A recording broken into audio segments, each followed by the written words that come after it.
राधे मेरी स्वामिनी,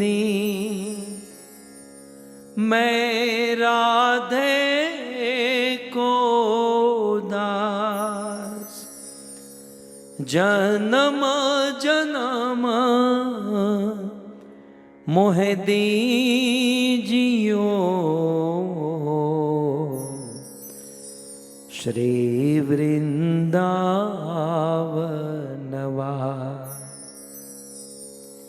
राधा तू बड़भागिनी, कौन तपस्या की तीनों लोक के नाथ है, सो तेरों आधीन, सो तेरों आधीन। जय राधा माधव कुंज बिहारी,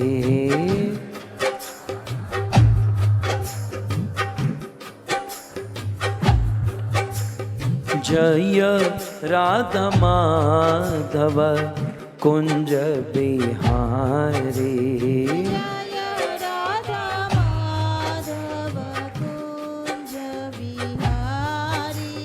जय राधा माधव कुंज विहारी, राधा माधव कुंज बिहारी।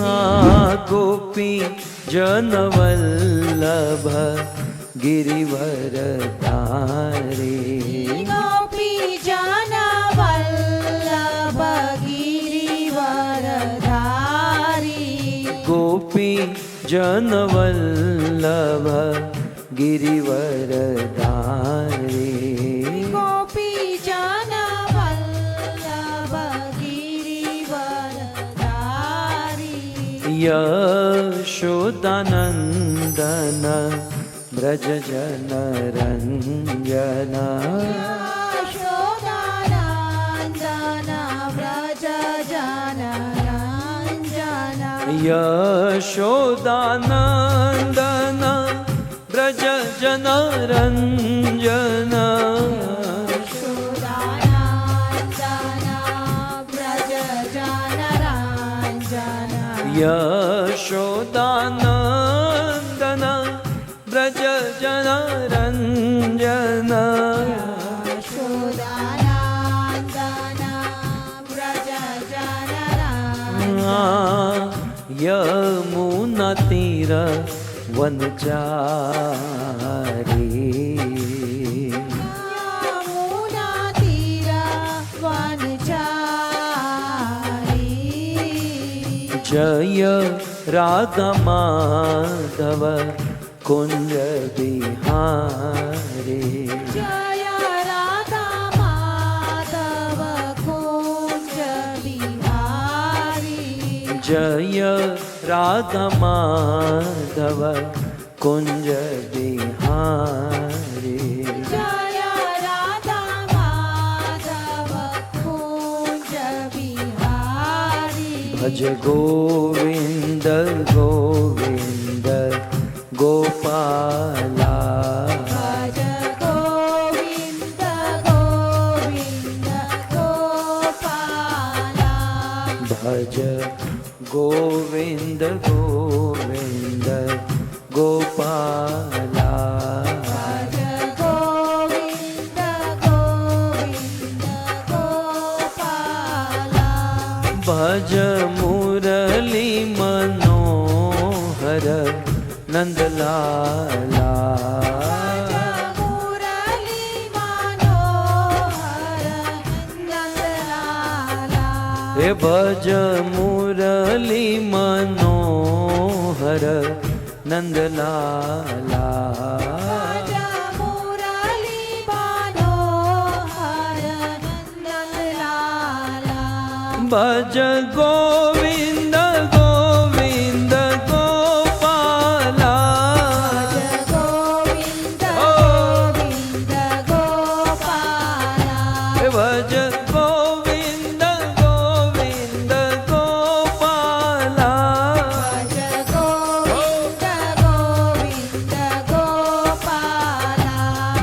मुरली मनोहर नंदलाला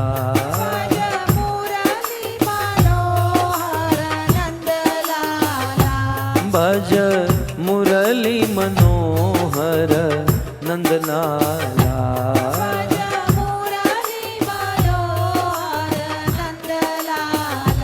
भज गोविंद गोविंद गोपाला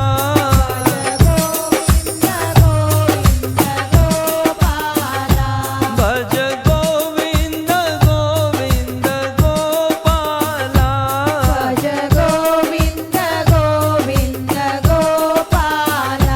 जय जय नंद यशोदा दुलार गिरिवरधारी गोपाल जय जय नंद यशोदा ए गाइए गाइए गिरिवरधारी गोपाल गोपाल गोपाल गोपाल गोपाल गोपाल गोपाल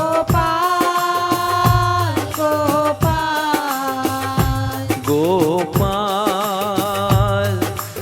गोपाल गोपाल गोपाल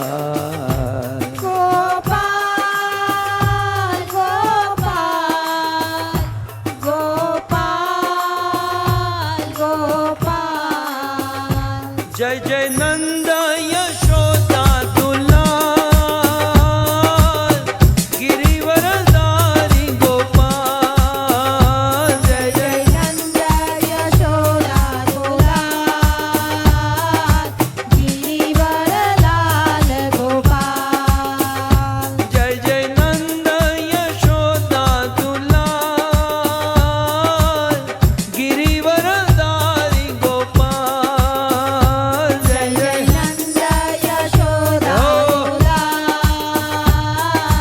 गिरिवरधारी गोपाल हरे कृष्णा कृष्णा कृष्णा हरे हरे हरे राम राम राम हरे हरे हरे कृष्णा कृष्णा कृष्णा हरे हरे हरे राम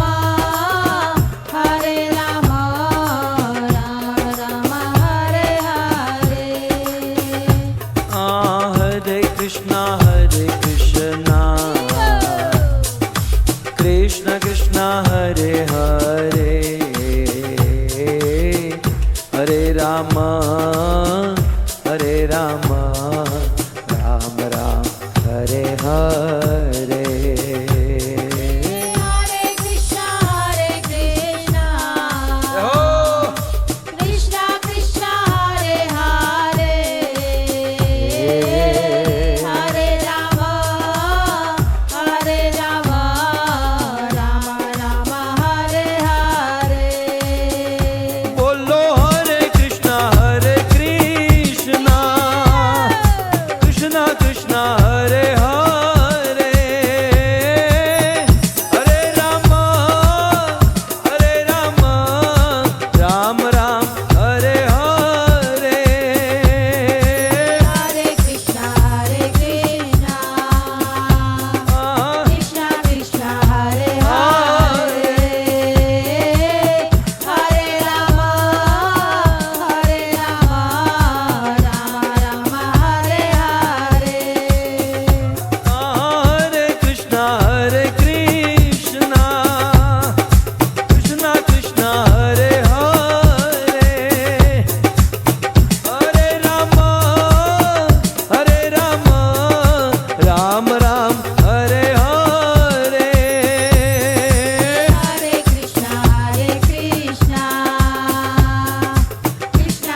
राम राम हरे हरे हरे कृष्णा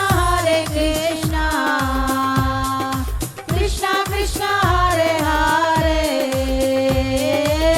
हरे राम राम राम हरे हरे ए बोलो हरे कृष्णा कृष्णा कृष्णा हरे हरे हरे राम राम राम हरे हरे हरे कृष्णा कृष्णा कृष्णा हरे हरे हरे राम राम राम हरे हरे हरे कृष्णा कृष्णा कृष्णा हरे हरे हरे राम राम राम हरे हरे हरे कृष्णा कृष्णा कृष्णा हरे हरे हरे राम राम हरे हरे जय जय प्रभुपाद प्रभुपाद प्रभुपाद प्रभुपाद जय जय प्रभुपाद नित्य गौर हरि बोल हरि बोल हरि बोल हरि बोल नित्य गौर हरि बोल युग धर्म हरि नाम संकीर्तन के श्रील प्रभुपाद के निताई गौर प्रेमानंद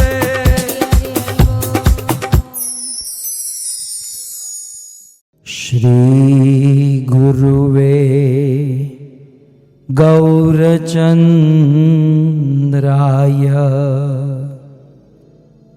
श्री राधिकाय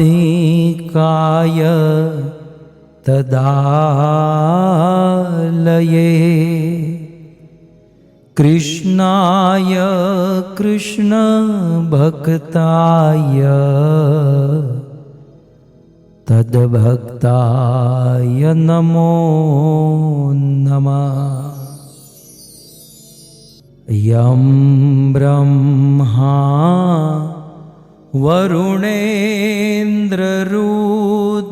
वरुणेन्द्ररुद्रमरुत स्तुवन्ति दिव्येस्तवे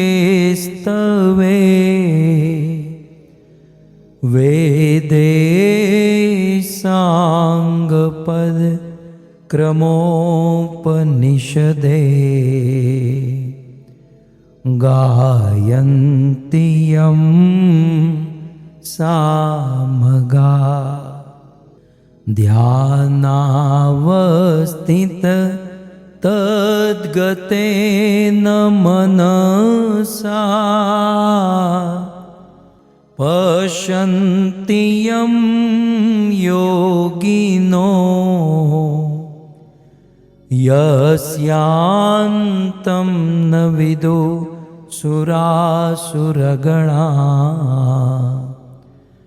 देवाय तस्मै नमः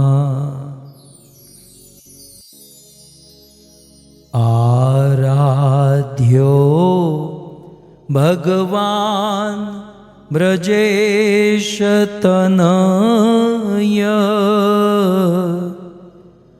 तद्धाम वृन्दावन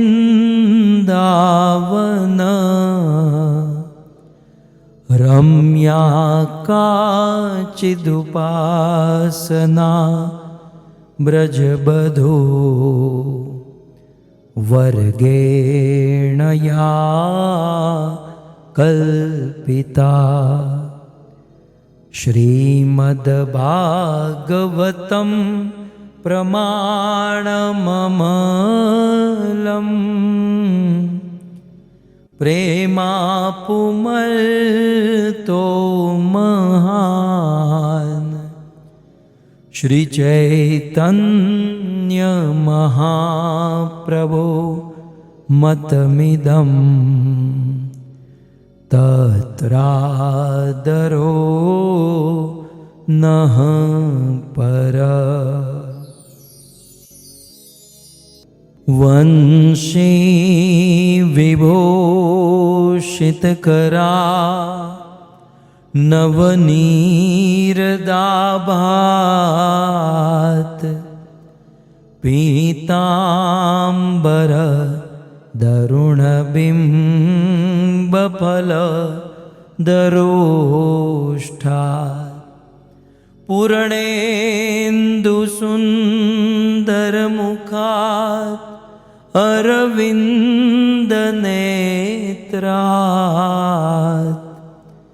कृष्णात् परं किमपि तत्व अहं न जाने। करारविन्दे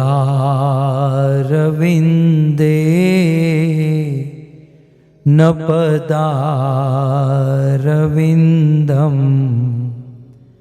मुखारविन्दे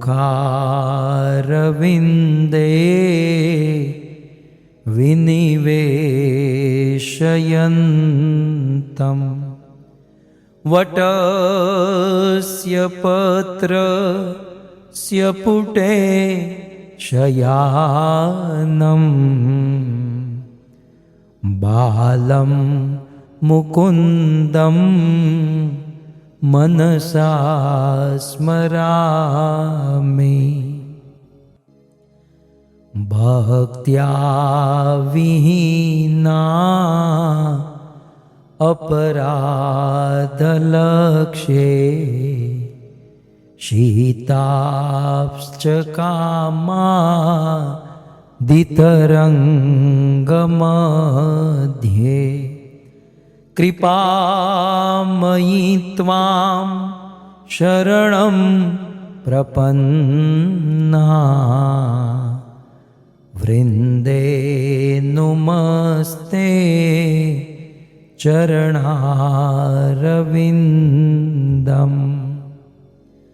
ॐ नमो भगवते वासुदेवाय।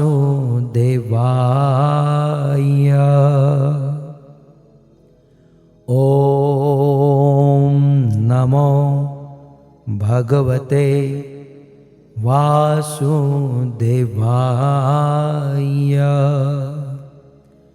ॐ नमो भगवते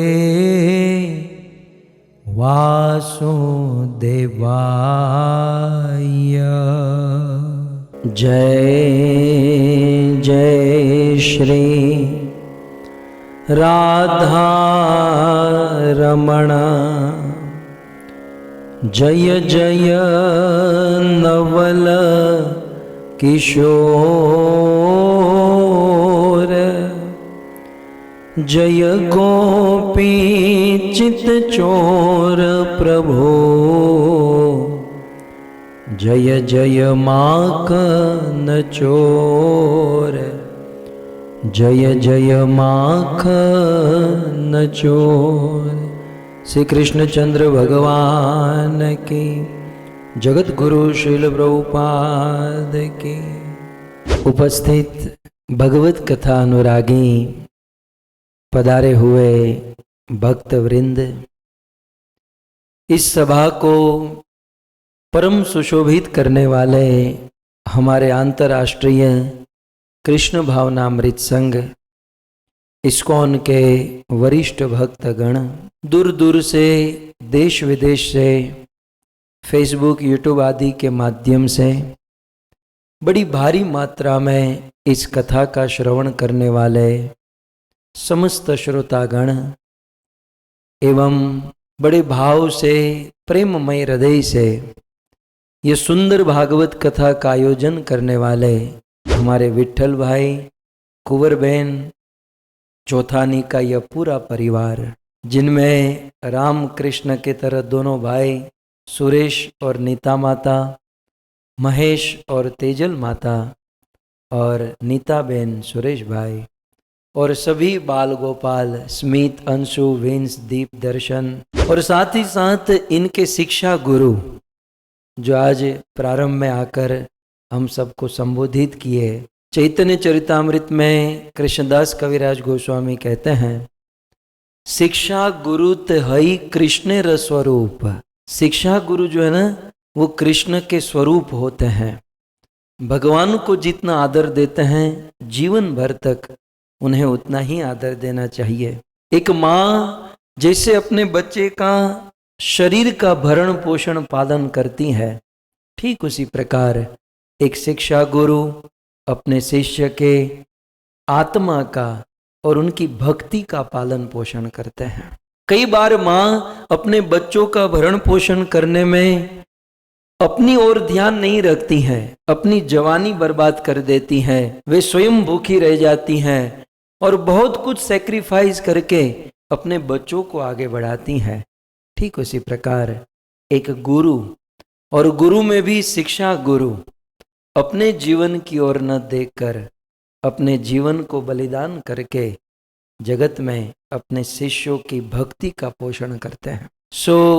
यह पूरा परिवार आप सभी भक्तों का श्रीमद् भागवत कथा के चतुर्थ दिवस में पुनः एक बार हार्दिक स्वागत एवं आप सब के चरणों में हमारा प्रणाम।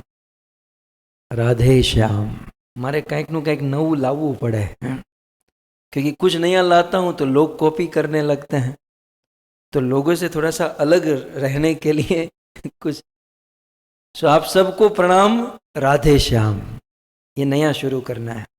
परम सौभाग्य है कि पावन पुरुषोत्तम मास, अधिक मास चल रहा है और इस अधिक मास में भगवान पुरुषोत्तम की महिमा, उनकी लीला श्रवण करने का अधिक फल है। तो हम सब लोग क्रम के अनुसार बृहद नारदीय पुराण से कुछ श्लोकों का चयन करके अधिक मास की महिमा श्रवण कर रहे थे। गत सत्र में दास के दिल को छूने वाली बात भगवान श्री कृष्ण ने भगवान विष्णु की साक्षी में अधिक मास के समक्ष बहुत सुंदर बात बताई। स्वयं भगवान कृष्ण ने कहा कि मदीय मास भक्ता नाम, बहुत सुंदर श्लोक ही मैं आपको दिखा दूं, पुनः इसे हम याद करें। कहते हैं मद आराधन तो विष्णु, हे विष्णु। भगवान श्री कृष्ण विष्णु से कहते हैं कि क्योंकि विष्णु ही अधिक मास को लेकर कृष्ण के पास गए थे, इसलिए हे विष्णु मत आराधन तो, हे प्रभु मेरी जो आराधना करता है, कृष्ण कहते हैं मेरी जो आराधना करे, मेरी भक्ति करे, उससे भी अधिक मुझे प्रिय क्या है? कोई डायरेक्ट मेरी भक्ति करे लेकिन उससे कोटि गुना अधिक प्रिय यदि कोई मेरे भक्त की भक्ति करे तो मुझे वह अधिक प्रिय है। यद्यपि भगवान का शुद्ध भक्त अपनी भक्ति कराना चाहेगा नहीं, इवन भगवान के शुद्ध भक्त किसी की सेवा भी लेना नहीं चाहते हैं, लेकिन भगवान श्री कृष्ण उनसे अधिक प्रेम करते हैं जो कृष्ण की भक्ति नहीं, उनके भक्तों की भक्ति करते हैं। बहुत सुंदर कहा, मद भक्त काम ना दाने। कृष्ण कहते हैं कि मेरे भक्त यदि कोई कामना करे तो उस कामना को पूर्ण करने में विलंबे अहम, मैं कभी कभी विलंब कर देता हूं, देरी कर देता हूं। पर हम तो देखते हैं ना, कृष्ण को जिसने पुकारा, कृष्ण नो डाउट आए, लेकिन देरी से आए। और इसीलिए तो शबरी और मीरा को गाना भी पड़ा ना, बड़ी देर भई रे, बड़ी देर भई, कब लोगे खबर मोहे राम, कब लोगे खबर मोहे राम। बड़ी देर भई, बड़ी देर भई। तो कृष्ण कहते हैं कि जो मेरी भक्ति करता है, मेरी सेवा करता है, उनकी इच्छा पूर्ण करने में या उनकी रक्षा करने में विलंबे अहम कदाचन, कभी कभी मैं विलंब कर देता हूं, देरी कर देता हूं, परंतु मदीय मास भक्ता नाम, अगले श्लोक में कृष्ण कहते हैं परंतु मेरे भक्तों की जो भक्ति करते हैं, अर्थात किसी सदगुरु के सानिध्य में, साधु संतों के सानिध्य में रहकर भजन सेवा आदि करते हैं, तो ऐसे भक्तों की कामना पूर्ण करने में, उनको दर्शन देने में, उनकी रक्षा करने में न विलंबे कदाचन। कृष्ण कहते हैं मैं कभी भी विलंब नहीं करता हूं, मैं कभी भी देरी नहीं करता हूं। सो इस प्रकार भगवान श्री कृष्ण के ये अमृतमय वचन। और फिर कहते हैं मदीय मास भक्ताये ममातीव वल्लभा, मेरे भक्तों से अधिक मुझे मेरे भक्तों के जो भक्त है वो अत्यंत प्रिय है। इसीलिए तो देवताओं ने आकाशवाणी की न, कथा आप सब जानते हैं, लेकिन उस कथा का रहस्य क्या है? जब देवकी और वसुदेव का विवाह हो रहा था और विवाह के बाद जब राजा देवक अपनी बेटी देवकी को विदा कर रहे थे, तो रथ के ऊपर वसुदेव जी और देवकी विराजमान थे। और उस समय देवकी के कजिन कंस को बड़ा प्रेम, देवकी के ऊपर बड़ा भाव उमड़ पड़ा, और उस भाव के कारण वह कंस देवकी और वसुदेव का रथ चलाने लगा। कथा आप सब जानते हैं ना कि वह कंस सारथी को नीचे उतार दिया और वह कंस स्वयं देवकी और वसुदेव के रथ को, लगाम को पकड़ लिया।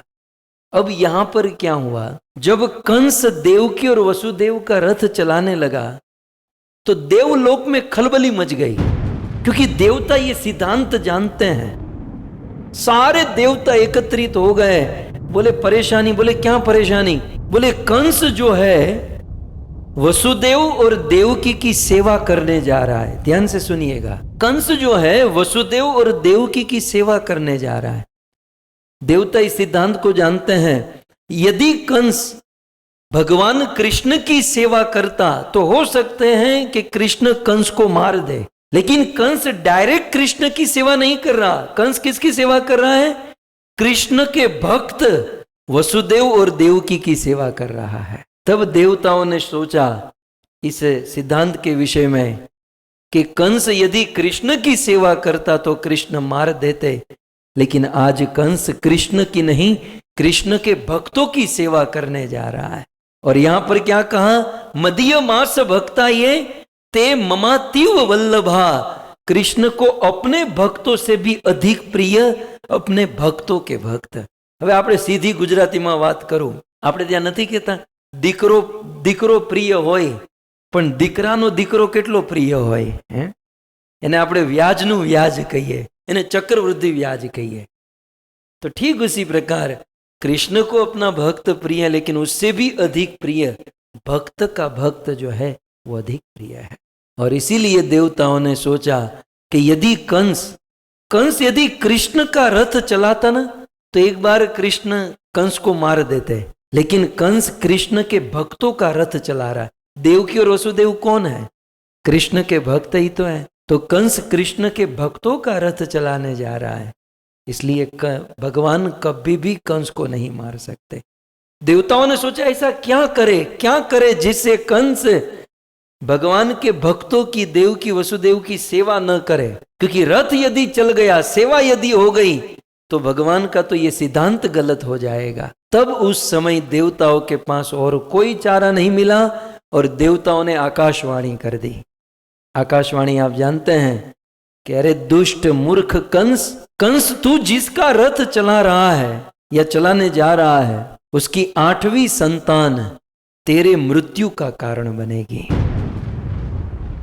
इतना सुनते ही कंस ने वो रथ को छोड़ दिया और जिस देवकी का रथ चलाने जा रहा था उसी को मारने लगा। तो कंस देवकी की सेवा नहीं किया, वसुदेव की सेवा उनको मारने गया। कहने का अर्थ यहां पर यह है, भगवान कहते हैं कि मेरे जो भक्त है उससे भी अधिक मुझे मेरे भक्त के भक्त प्रिय है, और ये पुरुषोत्तम मास मेरा भक्त है। और इसलिए मेरी भक्ति करे उससे अधिक पुरुषोत्तम मास की भक्ति करे, पुरुषोत्तम मास में जो भजन करे वो मुझे अत्यंत प्रिय है। और अब भगवान कृष्ण गियर बदलते हैं कृष्ण अब तक जो बताए ना वो लो गियर में चल रहे थे, लेकिन दुनिया में सब लोग तो लो गियर से समझते नहीं है ना। 4 प्रकृति के लोग होते हैं। ब्राह्मण को इशारा काफी होता है, जो ब्राह्मण वृत्ति के होते हैं ना उसको ज्यादा मतलब दबाने की जरूरत नहीं पड़ती, उनको इन्फॉर्मेशन दे दो तो वो फॉलो करने लगेंगे। फिर क्षत्रियों को थोड़ा सा कहना पड़ेगा, भाई तेरे बिना हो नहीं सकता, तुम ही कर सकते हो, ये है वो है। थोड़ा सा वैश्य को तो और ज्यादा कहना पड़ेगा, उसे थोड़ा सा लोभ दिखाना होगा, श्रुति फल बताना होगा कि ये करोगे तो ये होगा, ये करोगे तो, है ना। और जो शूद्र प्रकृति के लोग हैं, मेरे टाइप के, आपके टाइप के नहीं, आप तो ब्राह्मण और ये बड़े बड़े, मेरे टाइप के शूद्र प्रकृति के जो लोग हैं उसके लिए अब भगवान जो अब कहने जा रहे हैं ना वो हमारे मेरे टाइप के लोगों के लिए है कि अब तक तो इशारे इशारे में सब चल रहा था, सॉफ्टली चल रहा था, लेकिन अब भगवान कृष्ण ने दूसरी गियर में गाड़ी चल रही सीधी 5वीं गियर में डाली। और कृष्ण कहते हैं यह एतस्मिन महामुड्ढ, सीधी 5वीं गियर में, यह एतस्मिन महामुड्ढ, वो मुड्ढ है, वो मूर्ख है। कौन? जो अधिक मास में, इस पुरुषोत्तम मास में जप नहीं करता, दान नहीं करता, सत्कर्म नहीं करता, पवित्र नदियों में स्नान नहीं करता, वो मुड्ढ है। और इतना ही नहीं, इस पावन पुरुषोत्तम मास में यदि कोई पवित्र नदियों में स्नान नहीं करता, अमेरिका वाले कहेंगे पवित्र नदियां कहां से ढूंढे, तो मैंने पुरुषोत्तम मास के प्रथम दिन ही बताया था, कोई बात नहीं, हमारे घर पर गंगा जल हो, यमुना जल हो, तो बाथ टब में 1 बूंद डाल दो गंगा जल यमुना जल की, और फिर जितना भी पानी भरो तो वह गंगा हो जाती हैं, यमुना हो जाती हैं। और गंगा यमुना जल का भी वेंत न हो, वेंत होता है ना, तो वेंत न हो मतलब वो उपलब्ध न हो, तो वो मंत्र मैंने आपको कहा था, उस मंत्र का उच्चारण करके स्नान करने से सभी तीर्थों में, सभी सरोवर में, सभी नदियों में स्नान करने का फल प्राप्त होता है। लेकिन कृष्ण कहते हैं कि सत्कर्म, जो पुरुषोत्तम मास में सत्कर्म नहीं करता, स्नान नहीं करता, जप दान आदि व्रत तप नहीं करता, तो एक तो वो महामुड्ढ है, मुड्ढ नहीं महामुड्ढ है, और दूसरा एक विशेष बात, वो देव तीर्थ द्विज द्विषः, वो देवताओं का द्वेषी है, वो तीर्थों का द्वेषी है, वो वैष्णव ब्राह्मण भक्तों का द्वेषी है, मेरा ही नहीं वो इन सब का द्वेषी है जो पुरुषोत्तम मास में भजन नहीं करता है। और आगे आगे कृष्ण कहते हैं जायन्ते दुर्भगा दुष्टा, इस संसार में कुछ अभागी लोग जो होते हैं, जो पुरुषोत्तम मास का पालन नहीं करते हैं, पुरुषोत्तम मास में जप तप व्रत भजन भक्ति आदि नहीं करते हैं, तो कहते हैं कि वो तो दुर्भगा जायन्ते। कृष्ण कहते हैं कि हे विष्णु जी, हे पुरुषोत्तम मास, जो इस पुरुषोत्तम मास में भजन नहीं करते हैं वो दुर्भगा जायन्ते, वो तो दुर्भाग्यशाली ही होंगे, उनके जीवन में जायन्ते माने प्रकट होगा, दुर्भाग्य ही दुर्भाग्य प्रकट होगा। दुष्ट कही के, ये मैं नहीं कह रहा हूं, कृष्ण कह रहे हैं, मैंने पहले ही कहा, गियर बदल दिया है, जो पुरुषोत्तम मास में भजन नहीं करते वो दुष्ट है। मैंने इतनी मेहनत करके 3 साल में एक अधिक मास, एक एक्स्ट्रा मंथ दिया, और उस अधिक मास को मैंने पुरुषोत्तम मास बनाया, मैंने इतनी इतनी फैसिलिटी दी, लेकिन फिर भी भजन न करें तो वह दुर्भाग्यशाली है और वह दुष्ट है। तो कहेंगे दुर्भाग्यशाली, मान लो पुरुषोत्तम मास में भजन न करे तो वह दुष्ट है और दुर्भाग्यशाली है। जब उनका दुर्भाग्य है तो फिर पुरुषोत्तम मास में मौज क्यों मार रहे हैं? हम लोग देखते हैं ना कि पुरुषोत्तम मास में भगत लोग बिना खाए पिए मतलब बारीक हो जाते हैं, मुंह भी लटक जाता है, और जो पुरुषोत्तम मास नहीं रहते हैं, भजन नहीं करते हैं, वो खा पीकर गोल मटोल हो जाते हैं। तो कहते हैं कि देखा गया है कि भजन नहीं करने वाले इस संसार में सुखी दिखाई देते हैं, है ना। कई बार हमारे मन में भी होता है हम इतनी भक्ति करते हैं फिर भी दुखी, और वो कुछ नहीं करता है फिर भी सुखी? इसका उत्तर देते हुए भगवान कृष्ण स्वयं कहते हैं दूसरी लाइन में कि जो लोग भजन नहीं करते या पुरुषोत्तम मास में साधना भक्ति नहीं करते फिर भी वो सुखी दिखाई देते हैं, तो उनके जीवन का सुख का आधार क्या है? दूसरी लाइन, पर भाग्योपजीविनः, वो अपने भाग्य पे नहीं जी रहे हैं, वो दूसरों के भाग्य के ऊपर जी रहे हैं। बहुत बड़ी बात है भक्तों। पर भाग्योपजीविनः, भजन नहीं करने वाले सुखी दिखाई देते हैं, तो इसका अर्थ है कि वो अपना नहीं, वो दूसरों का भाग्य भोगत रहे हैं। एक परिवार में, एक समाज में, एक फैमिली में, ये चौथानी पूरा परिवार है। वैसे ये चौथानी परिवार में तो सब लोग भक्त हैं, लेकिन किसी परिवार में, किसी समाज में कोई एक साधु या कोई एक भक्त भी हो जाए ना, तो उस एक भक्त के भाग्य से पूरा परिवार सुखी रहता है। ये बात समझ लीजिएगा। कभी कभी भजन करने वाले ठीक से पैसे नहीं कमा पाते हैं, काम नहीं कर पाते, घर का काम ठीक से नहीं कर पाते हैं, तो हमें दोष नहीं देखना चाहिए, क्योंकि हमारे वहां कहावत भी है ना, किसके भाग्य का कौन खाता है ये कोई नहीं जानता। हम लोग किसके भाग्य का खा रहे हैं ये हम कहां जानते हैं। इसलिए यहां लिखा है पर भाग्योपजीविनः, जो भजन नहीं करते, भक्ति नहीं करते, उनका क्या भाग्य, वो तो दूसरों के भाग्य से सुखी होते हैं। और फिर हमने जीवन में देखा है कि ऐसे समाज में, ऐसी संस्था में, ऐसे परिवार में वो सब लोग किसी कोई साधु संत के भाग्य से सुखी होकर जीवन जीते हैं, और कभी उस साधु, कभी उस संत का अपराध, अपमान किया जाता है। और जब वह साधु, वह संत उस परिवार से, उस समाज से, उस संस्था से निकल जाता है, तो उस परिवार का तुरंत पतन हो जाता है। उस परिवार में दुख, दारिद्र्य, किसी भी प्रकार का सुख नहीं रहता, क्योंकि पूरा परिवार जो नाच रहा था, पूरा परिवार जो सुख भोगत रहा था, वो संत के भाग्य से जीवित था। इसलिए कहते हैं यहां पर भाग्योपजीविनः। और यदि महाभारत और श्रीमद् भागवत में चले, तो श्रीमद् भागवत में मैं आपको कह दूं, दुर्योधन इतना कपट किया, दुर्योधन इतना अधर्म किया, लेकिन फिर भी मौज मार रहा था। क्यों? कौरव लोग मौज मार रहे थे। अब आप देखिए पांडव के जीवन में कितना दुख। क्या पांडवों ने भक्ति कम की थी? पांडवों ने इतनी भक्ति भजन किया, लेकिन फिर भी दुख। लेकिन कौरव के जीवन में, दुर्योधन आदि के जीवन में कितनी सुख सुविधा। लेकिन अब देखा जाए तो दुर्योधन ने तो कोई धर्म नहीं किया था, वो तो अधर्म कर रहा था, अधर्म के पक्ष में था। फिर भी अधर्मी होकर भी दुर्योधन और कौरव मौज मार रहे थे। क्यों? क्योंकि उस पूरे कुरुवंश में उनके साथ एक साधु था, और वह साधु था महात्मा विदुर। विदुर के भाग्य से भाग्यवान थे दुर्योधन और ये पूरा कौरव समाज। लेकिन दुर्योधन नहीं। दुर्योधन तो यही समझता, मैं ही कमाता हूं, मैं ही करता हूं, मेरी मेहनत, मेरा ही सब कुछ।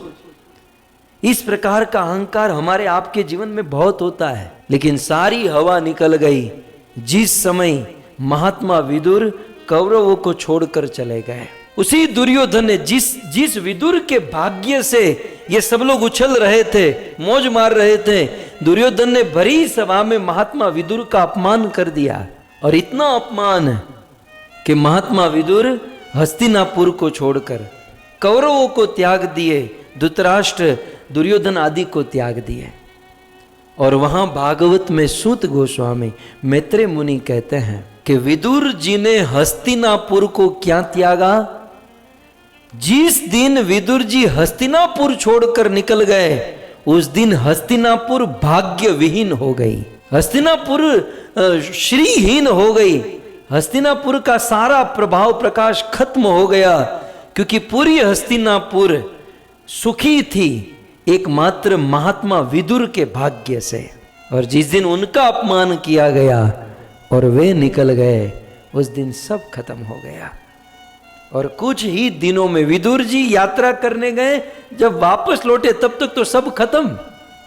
18 दिन का युद्ध हुआ, और हतु न हो तुम्हारा कृष्ण ने करी ना। क्यों? क्यों? क्योंकि साधु का अपमान किया गया था। रामायण में भी ऐसा दृष्टांत है कि रावण भगवान की पत्नी का हरण करके आया, रावण ने कितना अत्याचार किया, लेकिन फिर भी रावण मौज मार रहा था, सुखी था। क्यों? क्योंकि रावण का अपना भाग्य नहीं था, पर भाग्योपजीवन रावण विभीषण के भाग्य से जी रहा था। विभीषण के भाग्य से रावण सुखी था। और जिस दिन रावण ने विभीषण का अपमान किया, गोस्वामी तुलसीदास जी लिखते हैं कि रावण ने विभीषण को ठोकर नहीं मारी, रावण ने अपने भाग्य को ठोकर मारी, रावण ने अपने जीवन को ठोकर मारी। जीवन में कभी किसी को ठोकर मत मारिएगा, और उसमें साधु संत को तो कभी नहीं।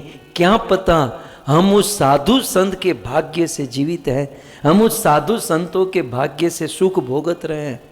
ये केवल घर परिवार की बात नहीं, ये संस्था की भी बात है। बड़ी बड़ी संस्थाओं में संस्था के लोग सुखी होते हैं, आनंद मौज मारते हैं, खा पीकर जलसा करते हैं, भजन साधन करते हैं, क्योंकि उन संस्थाओं में आज भी शुद्ध भक्तों की उपस्थिति है। लेकिन याद रहे, जिस दिन संस्थाओं में भी शुद्ध भक्त का अपमान होने लगा, उस दिन संस्था हती न हती हो जाएगा, सब कुछ खत्म हो जाएगा। क्योंकि किसके भाग्य का कौन खा रहा है? अब मैं और आप, हम बाकी सब छोड़ो, हम तो हमारी बात करें। आज इस घोर कलयुग में हम सब लोग पिछले 7-8 महीने से निरंतर भागवत कथा आप सुन रहे हैं, मैं बोल रहा हूं।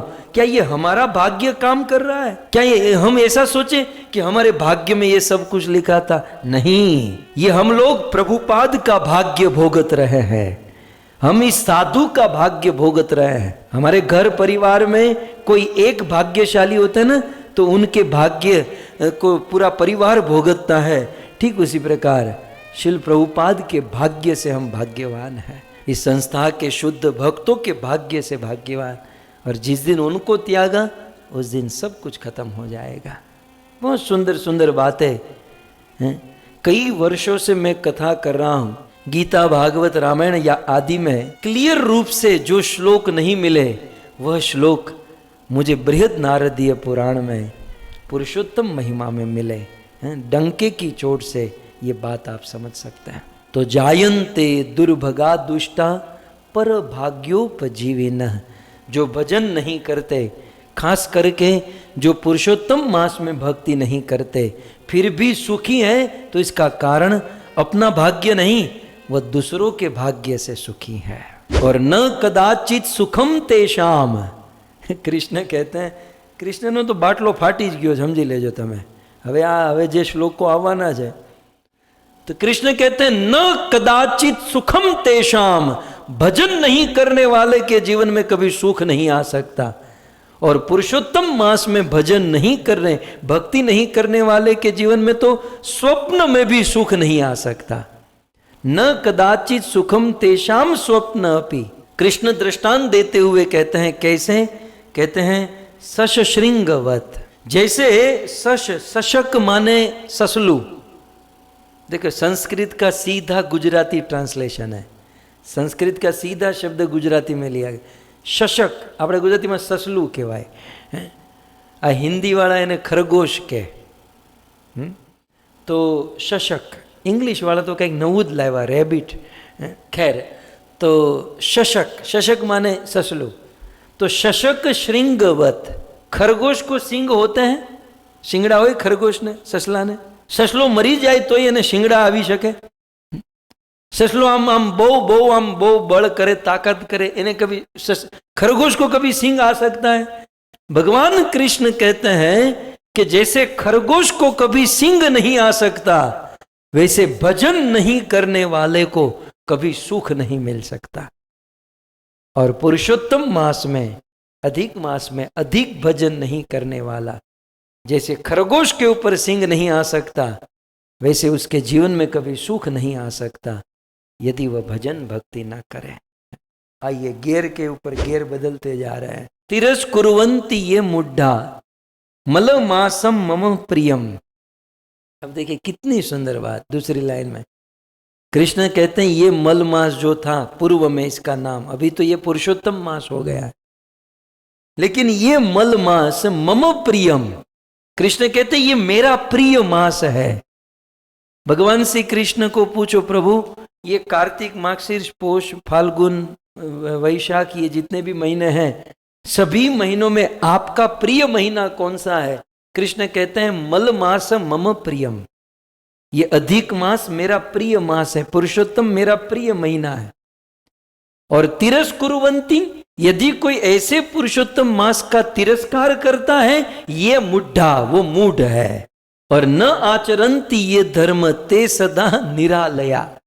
अब देखो कृष्ण कहते हैं न आचरंती ये धर्म, धर्म का आचरण यदि पुरुषोत्तम महीने में न किया जाए तो ते सदा, वह व्यक्ति सदा सदा के लिए निर्यालया, निर्य माने नरक, वह व्यक्ति सदा सदा के लिए नरक को प्राप्त करेगा, नरकगामी होगा जो व्यक्ति पुरुषोत्तम मास में भजन नहीं करेगा। मैं धन्यवाद देता हूं चौथानी परिवार को, हमारे विठल भाई, कुंवर बहन के इस पूरे परिवार को, कि इस पुरुषोत्तम मास में सुंदर भागवत कथा का आयोजन करके एटलीस्ट हम लोगों को नरक में जाने से बचा लिया। क्योंकि इस महीने में कथा न सुने, भजन न करे, तो कृष्ण कहते हैं ते सदा निरालया, वो सदा के लिए नरक में वास करता है। इतना ही नहीं, कृष्ण आगे कहते हैं पुरुषोत्तम आसाध्य वर्षे वर्षे तृतीय के। अब ये तो हम जानते हैं, फिर भी कृष्ण पाथिये पाथिये तेल डाल रहे हैं। पाथिये पाथिये तेल ना के ना, कृष्ण पाथिये पाथिये तेल ना की रहा है। कैसे? पुरुषोत्तम आसाध्य, पुरुषोत्तम मास जो है वो इजी नहीं है, बहुत कठिन है। क्यों? क्योंकि वर्षे वर्षे तृतीय के, क्योंकि ये पुरुषोत्तम मास 3 वर्ष में एक बार आता है। रोज रोज आता तो चल जाता, लेकिन ये पुरुषोत्तम महीना वर्षे वर्षे तृतीय के 3 वर्ष में एक बार आता है। न आचर्यति ये धर्म, फिर से कृष्ण कहते हैं। तो अब तुम्हारा जाता क्या है? कृष्ण मतलब थोड़ा सा मैं कृष्ण का मूड जानकर बता रहा हूं। कृष्ण कहते हैं તમારું જાય છે શું? રોજ આવતો હોત તો તમને તકલીફ પડે, પણ 3 વર્ષે એકવાર પુરુષોત્તમ માસ આવે છે, છતાંય તમે એ પુરુષોત્તમ મહિનામાં ધર્મનું પાલન ન કરો तो कृष्ण कहते हैं कुंभी पाके पतंती ते, वो आदमी कुंभी पाक नरक को प्राप्त करेगा, वह आदमी कुंभी पाक नरक में जाएगा। इसका अर्थ जानते हैं? पुरुषोत्तम महीने में जो भक्ति नहीं करते उसको मरने के बाद पृथ्वी के नीचे नरक में लेकर जाते हैं। उस नरक में बहुत बड़ी कड़ाई होती है। कड़ाई जानते हैं? આપણે એને તપેલું કહેવાય, એને હાવ ગાંવઠી ભાષામાં એને લોયું કહેવાય, તો તપેલામાં हिंदी में पतेली कहते हैं। खैर, तो एक बहुत बड़ा तपेला होता है, बहुत बड़ा, उसका तो हम कल्पना भी नहीं कर सकते, लेकिन बहुत बड़ी साइज। नीचे से अग्नि गर्म करती है और उस कढ़ाई में बहुत बहुत तेल होता है। गोविंद टीवी ने तो ये अपने घर पर फ्रेम करके रखा है, क्योंकि सोचा है कि यहाँ जाना ही है तो अभी से लगा देवे, इसलिए तुरंत देखो, तुरंत नरक की बात आई तो तुरंत निकाला। क्यों? तो ठीक है, ये है ना, बहुत बड़ी कढ़ाई होती है। फोटो में तो आप नहीं बिठा सकते, लेकिन समझने के लिए ये बहुत बड़ी कढ़ाई होती है और उस कढ़ाई में गरम गरम तेल होता है और तेल को हाई टेम्परेचर पर गरम करते हैं। माताएं भजिया बनाते समय नहीं करते हैं गरम, बिल्कुल ऐसे उखलने लगता है। तो गरम गरम तेल होता है और जो अधिक मास का पालन नहीं करते हैं, अर्थात अधिक मास में, पुरुषोत्तम मास में जो भक्ति नहीं करते हैं, उसको गरम गरम तेल में डाला जाता है। ये 2 बंदा, एक अमेरिका का है, एक भारत का लगता है। तो ये लगभग 2 बंदे यहाँ दिखाई दे रहे हैं, कुवैत का भी पीछे खड़ा है। तो खैर, तो जो भजन नहीं करते, अधिक मास में भक्ति नहीं करते, उसे कुंभीपाक नरक में गरम गरम खोलते हुए तेल में दंडित किया जाता है। और साथ ही साथ और क्या होता है? तो कहते हैं उसके साथ ही साथ इह लोके महद दुखम, वो तो मरने के बाद की बात है, लेकिन इस लोक में क्या होता है?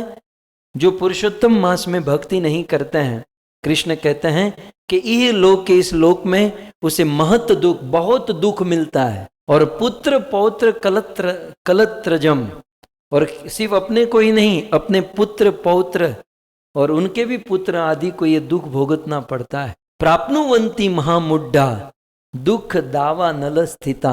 एक दिन ऐसा आता है कि उनके पुत्र पौत्र ये सब लोग महादुखों में फंस जाते हैं, जो पुरुषोत्तम मास में भजन नहीं करते। ये बात, इसमें कोई अतिशयोक्ति नहीं है। ये बात स्वयं भगवान श्री कृष्ण भगवान विष्णु से और पुरुषोत्तम मास से कहते हैं। आगे कहते हैं ते कथम सुख में धनते। कृष्ण ऐसे मतलब दोनों हाथ ऐसे करके कहते हैं ते कथम सुख में धनते। वो आदमी कैसे सुखी हो सकता है, ये शाम अज्ञानतो गतः, जिसके अज्ञान में, मतलब कभी कभी होता है ना कैलेंडर में वो पता नहीं चलता आज एकादशी है तो स्किप हो जाती है। तो पुरुषोत्तम मास के बारे में यह कोई न जाने और पुरुषोत्तम मास का पालन न करे, ते कथम सुखम एधनते, वो कैसे सुखी हो सकता है। श्रीमान पुण्यतमो मासो मदीय पुरुषोत्तम, क्योंकि ये पुरुषोत्तम मास श्रीमान है और मदीय ये मेरा पुरुषोत्तम मास है और मैंने इस पुरुषोत्तम मास को मेरे जैसा ही बना दिया है। तो अंत में अब भगवान श्री कृष्ण डायरेक्ट इंस्ट्रक्शन दे रहे हैं। भक्तों, भगवान डायरेक्ट इंस्ट्रक्शन दे रहे हैं कि मम आज्ञया। इस श्लोक में कृष्ण कहते हैं मम आज्ञया, मेरी आज्ञा है। क्या आज्ञा है? जना सर्वे। तब कुछ लोग कहेंगे भाई ये तो भारत वालों के लिए है, अमेरिका वालों के लिए थोड़ी है। तब भगवान ने यह भी क्लियर कर दिया मम आज्ञया जनाः सर्वे, सभी जन को मेरी आज्ञा है। भगवान श्री कृष्ण कहते हैं कि सभी जन, इस पृथ्वी के गोले पर जितने भी जन माने मनुष्य रहते हैं, उन सभी मनुष्य को सर्वे मनुष्या ममा आज्ञया, मेरी आज्ञा है। क्या आज्ञा है भगवान कृष्ण की? पूजयिष्यन्ति मामकम। कृष्ण कहते हैं कि इस मामकम, इस मेरे, हैं भगवद गीता का पहला श्लोक याद है ना, धृतराष्ट्र कहते हैं मामकम, मामका पांडवा सेव। तो मामकम माने मेरे, मतलब मेरे पुरुषोत्तम मास को पूजयन्ति। कृष्ण कहते हैं मेरे पुरुषोत्तम मास को पूजना होगा, इस पुरुषोत्तम मास में भक्ति करनी होगी। सर्वेशाम अपि मासा नाम, क्यों? क्योंकि सभी 12 महीनों में, सर्वेशाम अपि मासा नाम, 12 मासों में, 12 महीनों में उत्तमम अयम मया कृत, मैंने स्वयं में कृष्ण ने इस अधिक मास को उत्तम बना दिया है।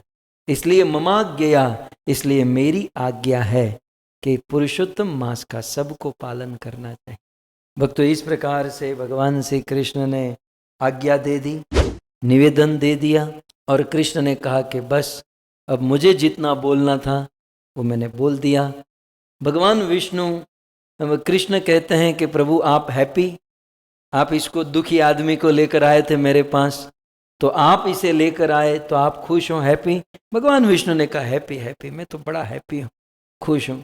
और दूसरा अधिक मास को कहा अधिक मास तुम खुश? बोले प्रभु मैं तो बड़ा खुश। तो ठीक है, अब आप प्रस्थान करें। तो अब देखिए हमारा प्रश्न ये था ना कि अधिक मास, पुरुषोत्तम मास रहते कहां पर है, पुरुषोत्तम मास का निवास कहां है? तो अब अगले श्लोक में पुरुषोत्तम मास के निवास के विषय में कहते हैं। ये कथा बद्रीनाथ धाम में भगवान नारायण नारद मुनि को सुनाते हैं, इसलिए नारद चौथी लाइन में कहते हैं हे नारद, हे नारद अथ रुक्मणी नाथो। तो अब क्या हुआ? रुक्मणी नाथ भगवान विष्णु वैकुंठम गतवान मुदा, भगवान विष्णु वैकुंठम गतवान मुदा, अधिक मास को अपने साथ लेकर गौलोक धाम से थोड़ा सा नीचे वैकुंठ लोक में आ गए। और तत्र गतवा अधिमास, भगवान विष्णु जैसे हाथ पकड़ कर लेकर गए थे ना, वैसे ही हाथ पकड़कर पुरुषोत्तम मास को अपने वैकुंठ में लेकर आए। और भगवान विष्णु जैसे वो गुठवाई गया, बोला शेष नागनी सैया ऊपर जैसे सोते हैं, वो तो ऐसे सो गए और सोते सोते कहे कि अधिक मास अब आप कहाँ जाओगे, अब आप कहाँ रहोगे? अधिक मास ने सोचा प्रभु मैं भी कंफ्यूज हूँ, मैं कहाँ जाऊँ कहाँ रहूँ, मैंने कोई घर वर बनाया नहीं है। तब भगवान विष्णु कहते हैं जिसका घर नहीं होता, जिसका कोई नहीं होता, उसका विष्णु होता है। तब भगवान विष्णु ने क्या कहा, तत्र गत्वा अधिमास तम वासया मास नारद। भगवान विष्णु ने अधिक मास को अपने साथ ही रख लिया।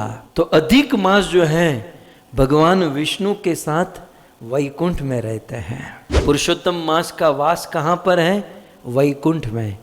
पुरुषोत्तम मास वैकुंठ में रहते हैं। अन्य जो महीने के अधिष्ठाता देवता जो हैं वो स्वर्ग में रहते हैं, लेकिन पुरुषोत्तम मास के अधिष्ठाता देव पुरुषोत्तम वे वैकुंठ में रहते हैं। और वैकुंठ में रहकर क्या करते हैं?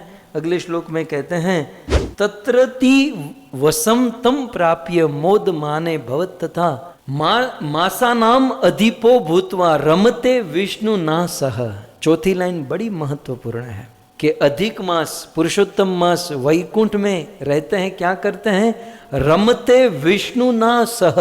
अधिक मास को पता है कि कृष्ण मूल भगवान है, लेकिन उस मूल भगवान श्री कृष्ण के पास मुझे कौन लेकर गया? मेरा हाथ पकड़कर मुझे कृष्ण को किसने दिखाया? मुझे कृष्ण के साथ किसने बातचीत करवाई? कृष्ण से मुझे इतना कुछ उपलब्धि किसने प्राप्त करवाई? विष्णु ने। इसलिए अधिक मास रमते विष्णु ना सह। अधिक मास ने, पुरुषोत्तम मास ने विष्णु को कभी नहीं छोड़ा। तो इस मायने में भगवान विष्णु अधिक मास पुरुषोत्तम मास के गुरु है, जो कृष्ण के पास लेकर गए।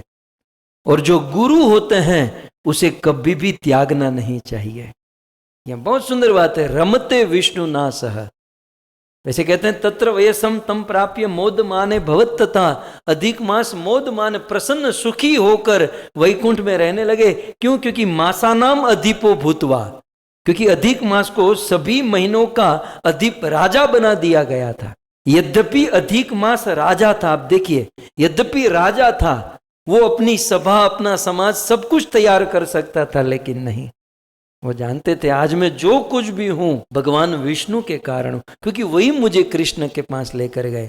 इसलिए यद्यपि सभी महीनों के राजा है पुरुषोत्तम मास, लेकिन रमते विष्णु ना सह, लेकिन वे रहे तो विष्णु के साथ है ही। हमारा क्या होता है मैं आपको बताऊं, ये आपकी बात नहीं है, मेरे जैसों की बात कर। हमारा क्या होता है? संसार में भटकते रहते हैं, दुखी होते हैं, और फिर हमें कोई गुरु मिलते हैं और उस गुरु की कृपा से दुखों से मुक्त हो जाते हैं। फिर हरिनाम जप करने लगते हैं, कथा सुनने लगते हैं, कंठी पहनते हैं, शिखा रखते हैं, देवता जैसे बना देते हैं गुरु हमें कितनी बड़ी उपलब्धि, संसार के थर्ड क्लास के व्यक्ति से हमें देवता बना देते हैं और भगवान का दर्शन, भगवान की भक्ति, भगवान की प्राप्ति करा देते हैं। और फिर हमारा क्या होता है? भगवान का नाम लेना सीख जाते हैं, थोड़ा सा ग्रंथ पढ़ना सीख जाते हैं, थोड़ा सा बोलना सीख जाते हैं, तिलक करना सीख जाते हैं, फिर गुरु को छोड़ देते हैं और हम सोचते हैं कि बस अब तो हमको सब पता चल गया, हमको तो सब आ गया है, अब गुरु की क्या जरूरत है? हम तो गीता भी पढ़ सकते हैं, भागवत पढ़ सकते हैं, हरि नाम ले सकते हैं, तिलक कर सकते हैं, अब गुरु की क्या आवश्यकता? तो गुरु को साइड में कर देते हैं और सीधे भगवान के साथ संपर्क।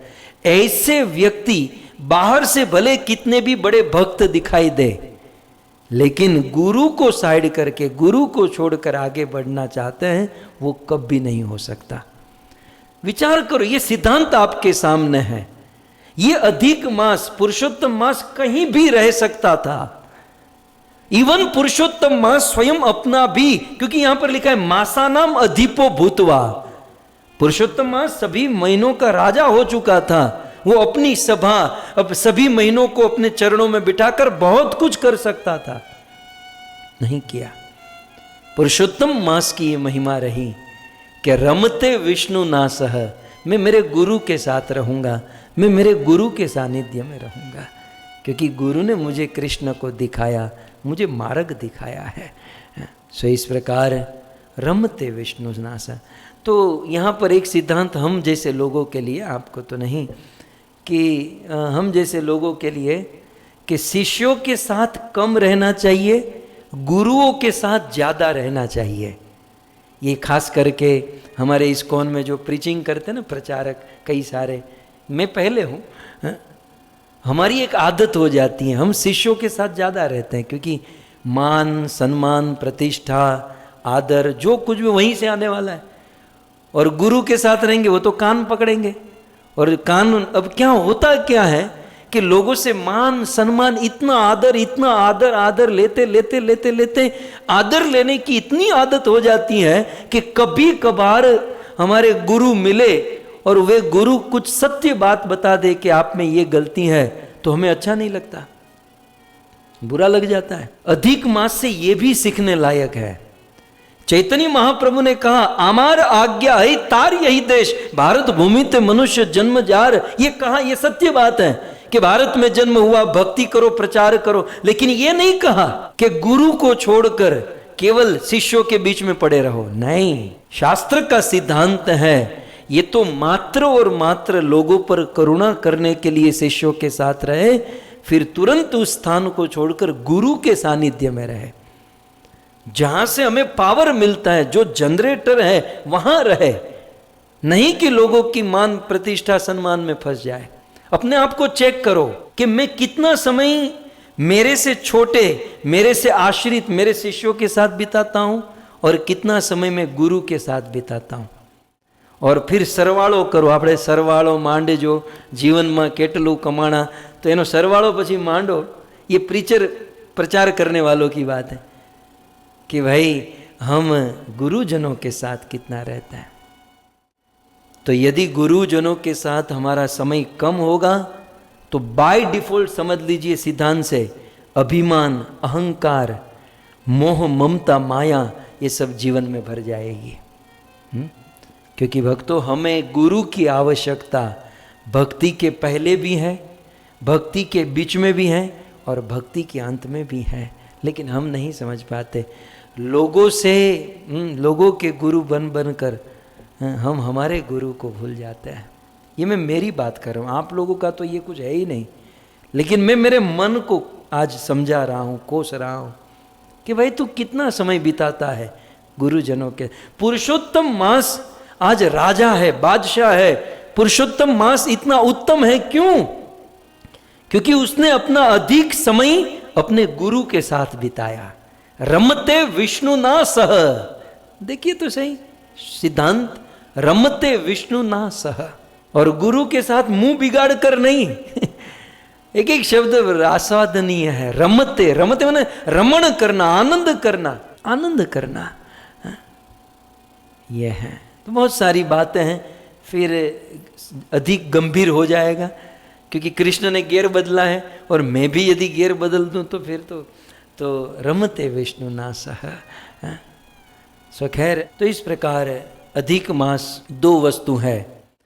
पुरुषोत्तम मास का वास स्थान वैकुंठ में है और पुरुषोत्तम मास एसोसिएशन संगति जो है अपने गुरु या भगवान विष्णु के साथ करते हैं। और भगवान विष्णु के साथ संगति करते करते पुरुषोत्तम मास का रूप बदल गया। अब प्रश्न होता है ना कि पुरुषोत्तम मास का रूप, अब स्थान तो पता चल गया, वैकुंठ में रहते हैं पुरुषोत्तम मास, और एसोसिएशन किसका करते हैं वो भी पता चल गया, गुरु भी पता चल गया, लेकिन पुरुषोत्तम मास का रूप क्या है? तो आप कहोगे कि आपके बाजू में जो धरा है वही रूप है। ये तो मान लो, ये तो फोटो देखकर यहां वहां से खींच लिया रख दिया, लेकिन इस सिद्धांत प्रमाण क्या है कि पुरुषोत्तम मास का ये रूप है। तो हम आने वाले दिनों में इस कथा को हम आगे बढ़ाएंगे और बताएंगे किस प्रकार से तो इस प्रकार से पावन पुरुषोत्तम की महिमा है। और हमारा परम सौभाग्य है शिल प्रभुपाद की कृपा से और चौथानी परिवार के सहयोग से और आप सारी जनता, आप सभी भक्तों की इतनी उत्कंठा लालसा से हम सब लोग भजन भक्ति में लगे हुए हैं, भगवत कथा सुनने के लिए लगे।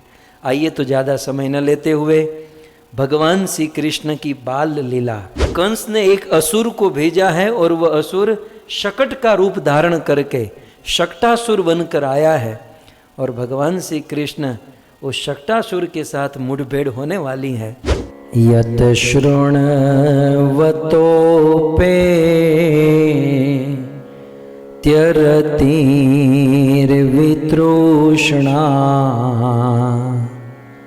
सत्वं च शोध्य त्यचिरेण पुंसः भक्तिर्हरोत पुरुषे च सख्यं भक्तिर्हरोतत् पुरुषे च सख्यं तदेव हारं वदमन्यसे चेत्। इस पावन पुरुषोत्तम मास में भगवान पुरुषोत्तम ऐसे भगवान श्री कृष्ण की पवित्र लीला बाल लीला हम श्रवण कर रहे हैं। भागीरथी गंगा के तट पर लगातार 4 दिन तक कथा चली। चौथे दिन श्री सुखदेव गोस्वामी महाराज परीक्षित को कृष्ण जन्म और कृष्ण जन्म के तुरंत कृष्ण की बाल लीला, भगवान श्री कृष्ण की पूतना उद्धार लीला श्रवण कराए। और यह कथा सुनकर महाराज परीक्षित बड़े प्रसन्न हुए और प्रसन्न होकर महाराज परीक्षित अपना अनुमोदन व्यक्त करने लगे।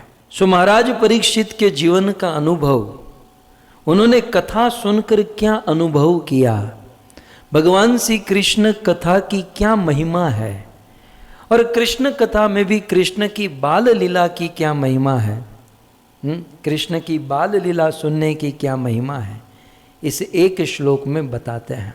इसे पॉइंट के अनुसार यदि चुना जाए तो इस श्लोक में 5 पॉइंट है। महाराज परीक्षित सुखदेव गोस्वामी को कृष्ण कथा की 5 विशेषता बताते हैं। कृष्ण कथा की प्रथम विशेषता हमने सुनी कि यत शृण्वतो, यत कृष्णस्य कथा शृण्वतो सो अचिरेण अरति अपेति। कृष्ण कथा सुनने से अचिरेण तुरंत ही हमारे जीवन में जो अरति है, अरति दूर हो जाती है। अब उस एक पॉइंट के अंतर्गत भिन्न भिन्न आचार्यों के अलग अलग अर्थ, अरति किसे कहते हैं, क्या होता है, हमने ये सुना। कुल मिलाकर पहला पॉइंट ये था, कृष्ण कथा सुनकर जीवन की अरति दूर हो जाती है। अर्थात जो कोरा हृदय है, जो सूखा हृदय है, वह हृदय कृष्ण कथा सुनकर भाव से भर जाता है, भाव से भीग जाता है, सरस बन जाता है, रस युक्त हृदय हो जाता है। ये कृष्ण कथा की प्रथम महिमा है। कृष्ण कथा की दूसरी महिमा बताते हुए इसी श्लोक में महाराज परीक्षित कहते हैं, यत शृण्वतोपे अरति वितृष्णा। कहते हैं कि कृष्ण कथा सुनने से यत शृण्वतो अचिरेण वितृष्णा अपेति। अर्थात कृष्ण कथा सुनने से, ये कथा श्रवण करने से, बाल्य लीला सुनने से हमारे जीवन में जो वितृष्णा है, विशेष तृष्णा है, वो विशेष तृष्णा अपेति दूर हो जाती है। कब? अचिरात, तुरंत ही। कृष्ण कथा सुनने से तृष्णा दूर हो जाती है। तृष्णा क्यों दूर करनी चाहिए, क्या है तृष्णा? तो आचार्यों ने बहुत सारे अर्थ बताए। लगभग 2-5 आचार्यों ने कहा। सब सर्वप्रथम सत्य धर्म जी लिखते हैं कि वितृष्णा का अर्थ क्या है। तृष्णा माने शब्द आदि विषय स्पृहा। शब्द, रूप, रस, गंध, ये जो विषय है, ये जो सब्जेक्ट है, इन विषयों के प्रति जो स्पृहा है, अर्थात कान जो है ना सुनना चाहता है कि मुझे फिल्मों का गाना, मुझे बस कुछ चाहिए। जीवा जो है ना टेस्ट चाहती है, मुझे बस अच्छे अच्छे स्वादिष्ट व्यंजन चाहिए। ये हमारी जो त्वचा है वो स्पर्श चाहती है। तो तृष्णा का अर्थ है कि संसार के विषयों की जो स्पृहा है, एग्जैक्ट अर्थ वीर राघव आचार्य कहते हैं कि संसार के विषयों के प्रति जो स्पृहा है उसे तृष्णा कहते हैं। और संसार के विषयों के प्रति विशेष स्पृहा लालसा, उसे वितृष्णा कहते हैं। इस संसार में किसी भी मनुष्य को जलाती है तो वो है उनकी तृष्णा, इंद्रियों की प्यास, इंद्रियों की आवश्यकता आदमी को रात दिन जलाती है। सो कृष्ण कथा सुनने से ये सभी प्रकार की प्यास तृष्णा से हम मुक्त हो जाते हैं। ये हुआ पहला अर्थ। दूसरा अर्थ एक आचार्य कहते हैं वितृष्णा विविधा तृष्णा आकांक्षा यस्या सा। तृष्णा माने हमारे मन की आकांक्षा। हमारे मन में अनेकों प्रकार की आकांक्षा है और इतनी आकांक्षा है हमारे मन में, जैसे तृष्णा, जैसे प्यास। आपने अनुभव किया होगा कि जब किसी को पानी की प्यास लगती है, अब ऐसे घर बैठे तो ये सब नहीं होता। मान लो कभी हम गोवर्धन परिक्रमा कर रहे हैं, गिरिराज परिक्रमा कर रहे हैं, या कोई ऐसे स्थान पर हम कभी ट्रेन से कभी फ्लाइट से जा रहे हैं और वहां पर हमें बहुत प्यास लगी है लेकिन पानी नहीं है, तो पानी का प्यासा जीव मनुष्य यहां वहां भटकता है और जहां जाता है वहां पानी को खोजता है। पानी कहां मिले, पानी कहां, पानी पानी। ठीक उसी प्रकार हमारे कान, आंख, नाक, जीवा, हमारी जितनी भी इंद्रियां हैं, ये सभी इंद्रियां प्यासी हैं और वे खोज रही हैं कि हमारी इंद्रियों का विषय हमको कहां मिल जाए, कहां मिल जाए। और इस संसार में जीव रात दिन उसी के पीछे पड़ा है। अब प्रश्न क्या है, हम प्यासे हैं और प्यासे व्यक्ति पानी खोजता है और पानी मिल भी जाता है, पानी पी भी लेता है, प्यास खत्म हो गई, लेकिन इससे काम होता नहीं ना प्रभु, इससे काम बनता नहीं है। क्योंकि एक बार पानी पी लिया तो कुछ घंटे के बाद फिर से प्यास लगती है, फिर से प्यास लगती है, फिर से उद्यम, फिर से भागो दौड़ो और उसे ढूंढो खोजो। तो ये प्यास जो है इंद्रियों की प्यास, ये कभी बुझती नहीं है। प्रहलाद महाराज दृष्टांत देते हैं कि यत कंडुवत, खुजली होती है, खुजली मतलब कभी कभी गर्मी के दिनों में शायद आप लोगों को अनुभव नहीं होगा, ठंडे प्रदेश में रहने वालों को नहीं होता है, लेकिन किसी को खुजली हुई हो ना, उनको पूछिएगा। प्रहलाद महाराज ये दृष्टांत देते हुए कहते हैं कि खुजली होती है तो खुजाते समय थोड़ा सा आनंद आता है, ठीक है, लेकिन उसके बाद मान लो 1% आनंद लिया है तो 99% जो है वहां से खून निकलता है, वो जलता है, वो कष्ट देता है, वो दर्द करता है। प्रहलाद महाराज कहते हैं कि संसार के भोग जो है ना खुजली के समान है, खुजली के समान, कि भाई थोड़ा समय खुजाए तो आनंद आता है, लेकिन उसके पहले और उसके बाद की अवस्था में कष्ट ही कष्ट, दुख ही दुख रहता है। तो ये संसार की प्यास, ये तृष्णा कैसी है, जो कभी खत्म नहीं होती। और जब ये प्यास होती है, तृष्णा आंखों की, कान की, ये सब की जब तृष्णा होती है तो जीव को कुछ ध्यान में नहीं आता, कुछ नहीं देखता, बस उसी के पीछे पड़ा रहता है, फंसा रहता है। और ऐसा नहीं है कि संसार के विषय भोगों को भोगने की प्यास छोटे लोगों को है। जो बड़े लोग हैं उसे बड़ी वासना, बड़ी प्यास होती है, छोटे को छोटी होती है। महाराज नहुष, आप विचार करो, जब देवराज इंद्र के पीछे ब्रह्म हत्या पड़ी, वो मान सरोवर में जाकर छिप गए 100 वर्ष तक, तो ब्रह्मा जी ने स्वर्ग का राजा नहुष महाराज को बनाया। और महाराज नहुष की इच्छा थी कि मैं स्वर्ग का राजा बनूं, ब्रह्मा जी ने बना दिया, अब हो गया, इच्छा पूर्ण हुई। लेकिन ये इच्छा, ये प्यास, ये तृष्णा किसी की पूरी नहीं होती। पृथ्वी में रहने वाले आदमी को, महाराज नहुष को स्वर्ग का राजा बनाया गया। अब तो उनको शांति होनी चाहिए कि बस अब तो खुश हैप्पी, लेकिन नहीं। कुछ दिन महाराज नहुष स्वर्ग में रहे तो फिर मन में दूसरी इच्छा, क्या बोली, ये स्वर्ग तो मेरा हो गया, लेकिन स्वर्ग के राजा जो इंद्र है, उस इंद्र की पत्नी का नाम है शची, ये शची भी मेरी होनी चाहिए।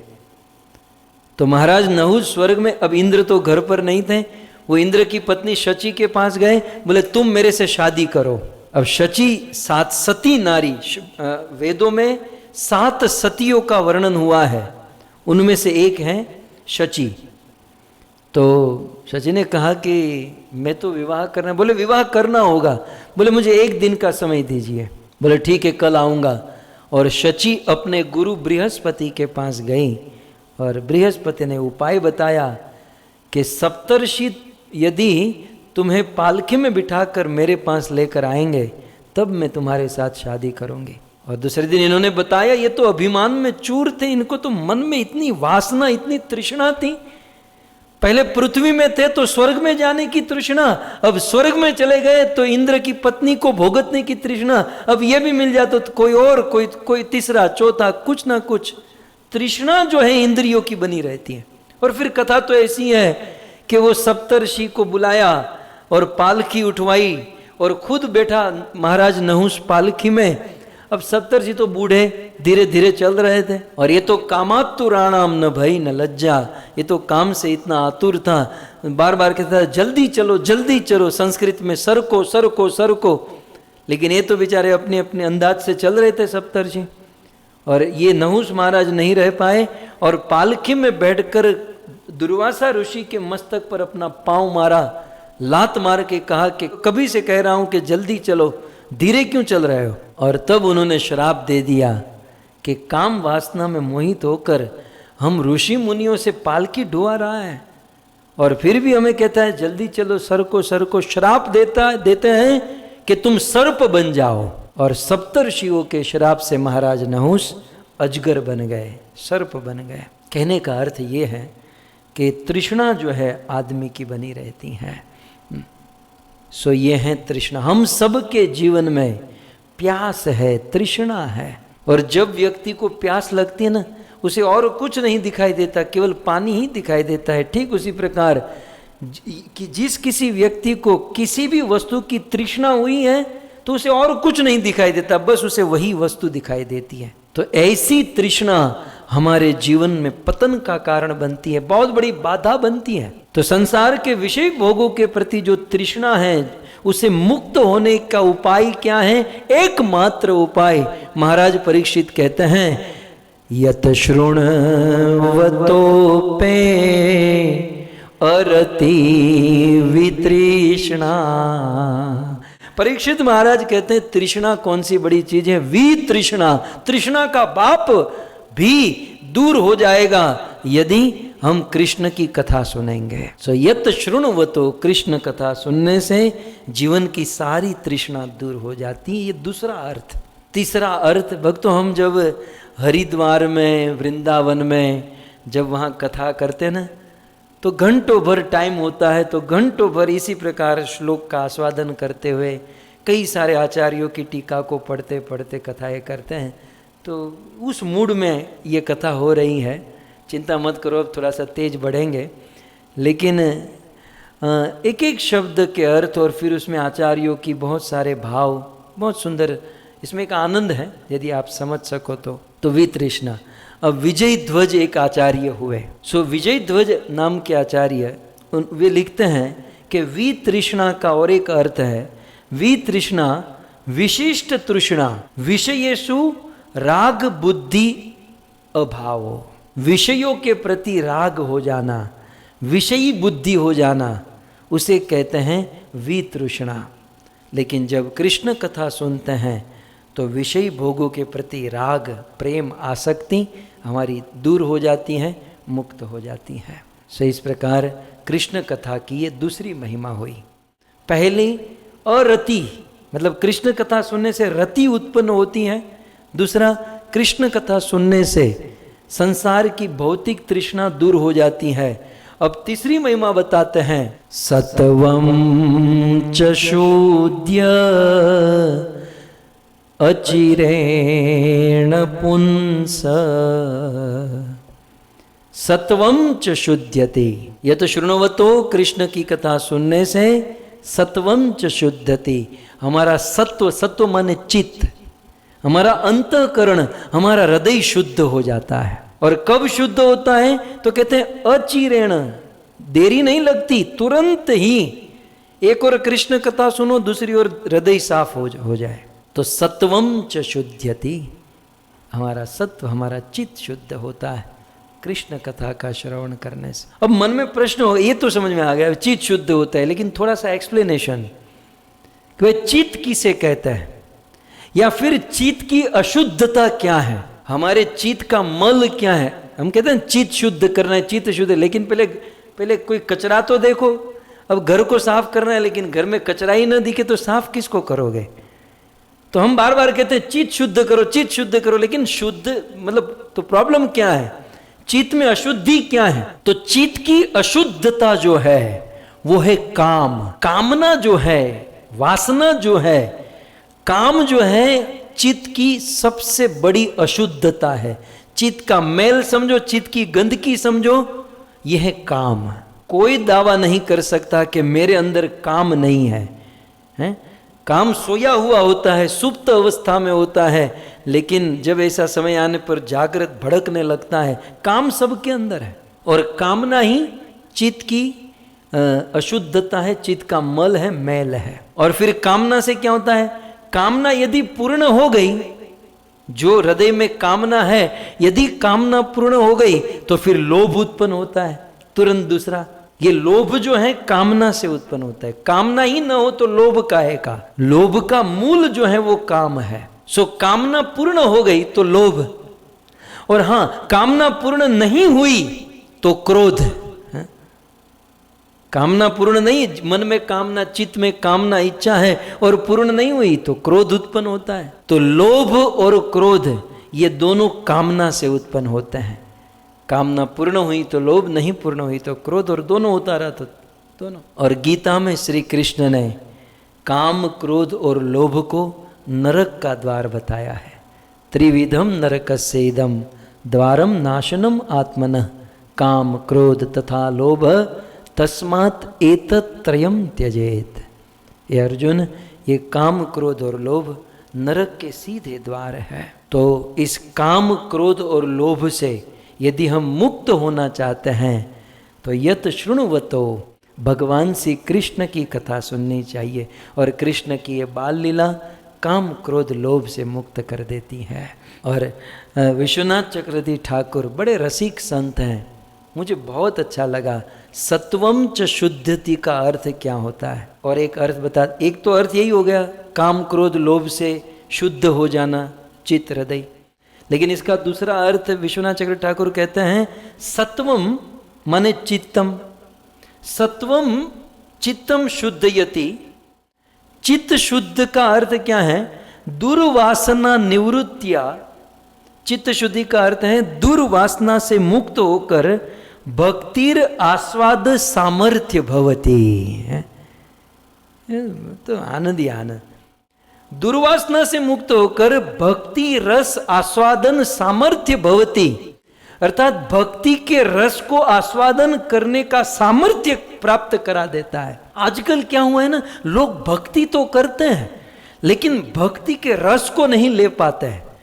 इसलिए हम लोग देखते हैं भजन करने वाले भी इतने सीरियस होकर भजन करते हैं, इतने मतलब गंभीर हो जाते हैं, वो हंसना भूल जाते हैं। वो कभी किसी से हंसते नहीं, कभी किसी प्रेम से बात नहीं करते, क्योंकि वो रस नहीं है।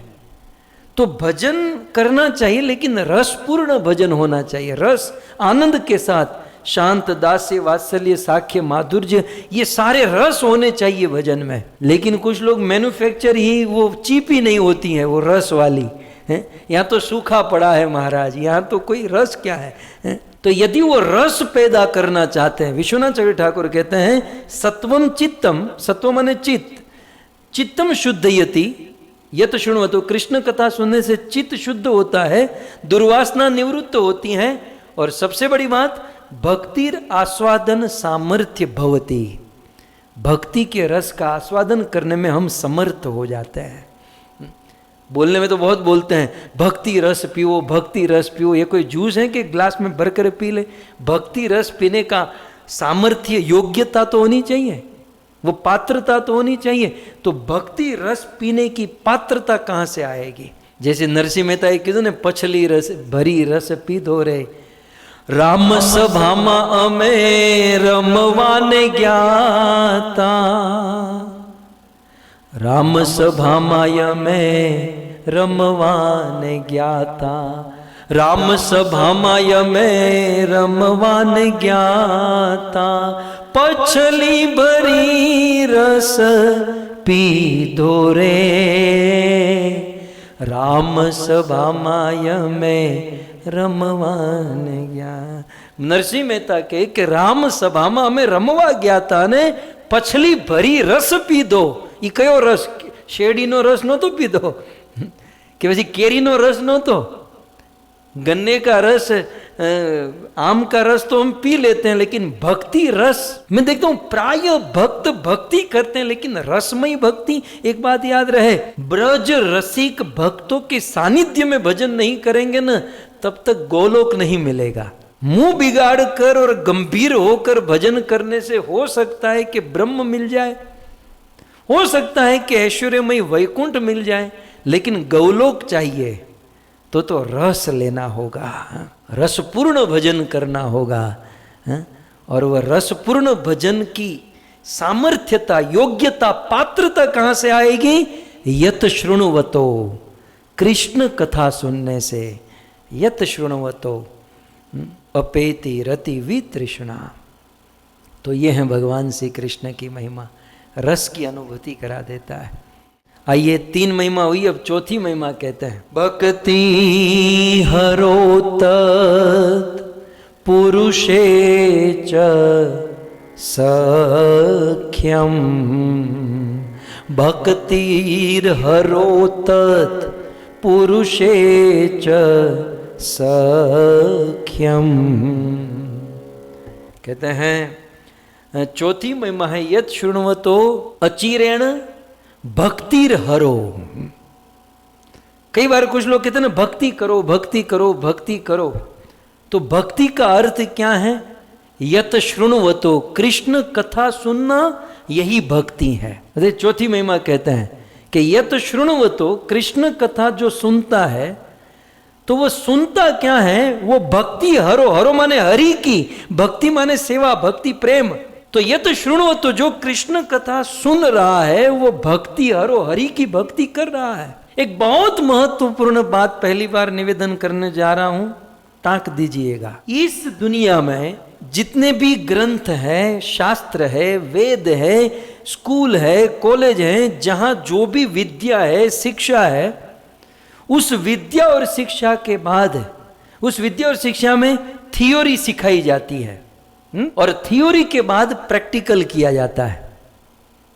आप समझ रहे ना?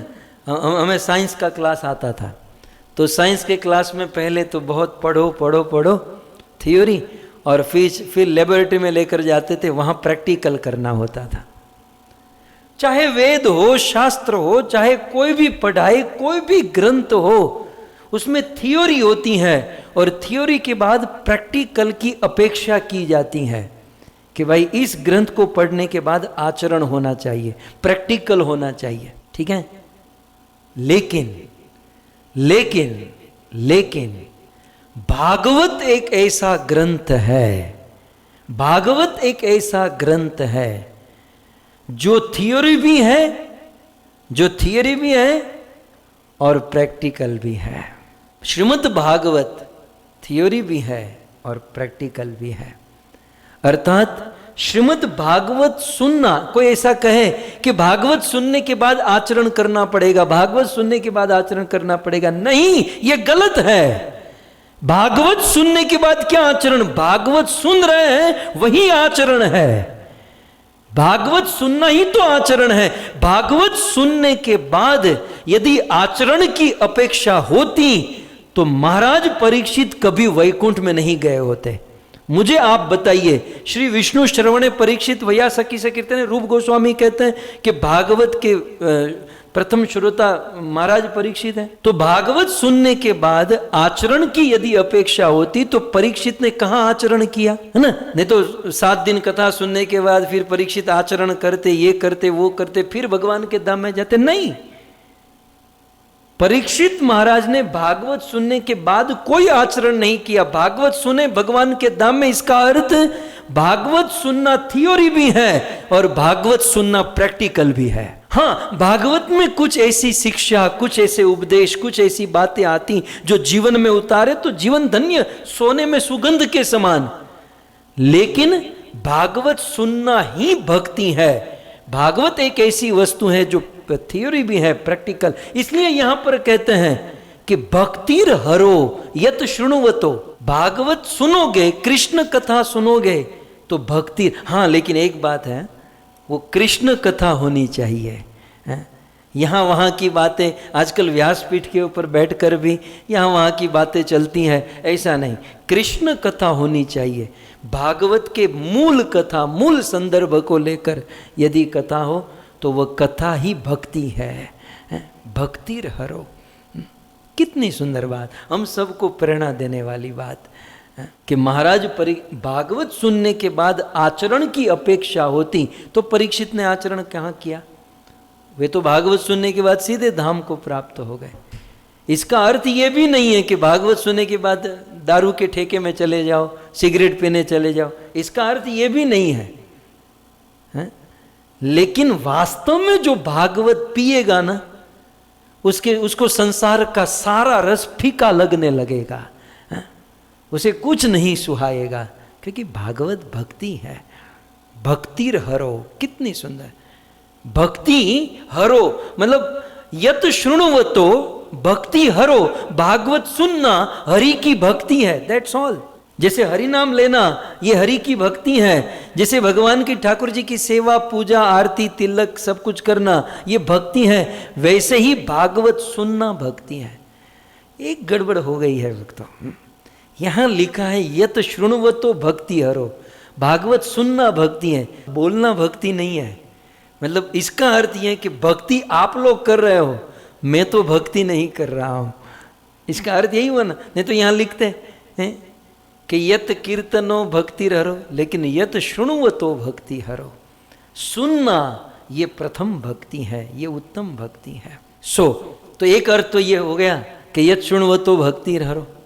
तो मन में प्रश्न हो सकता है, परीक्षित भी परीक्षित है, कि मन में प्रश्न हो सकता है कि भागवत सुनना ही भक्ति क्यों है? ध्यान से, भागवत सुनना ही भक्ति क्यों? तो इसका जवाब महाराज परीक्षित ने इसी शब्द में दे दिया, क्योंकि भक्तिर हरो, क्योंकि ये हरि है। ये हरि न होते, ये कृष्ण न होते तो फिर उनको सुनना भक्ति न होती, लेकिन ये हरि है।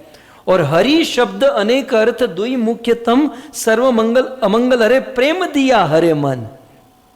ये हरि है, और हरि का अर्थ है कि अपना प्रेम देकर हमारे मन को हर लेते हैं। तो हरि का अर्थ है सुंदर।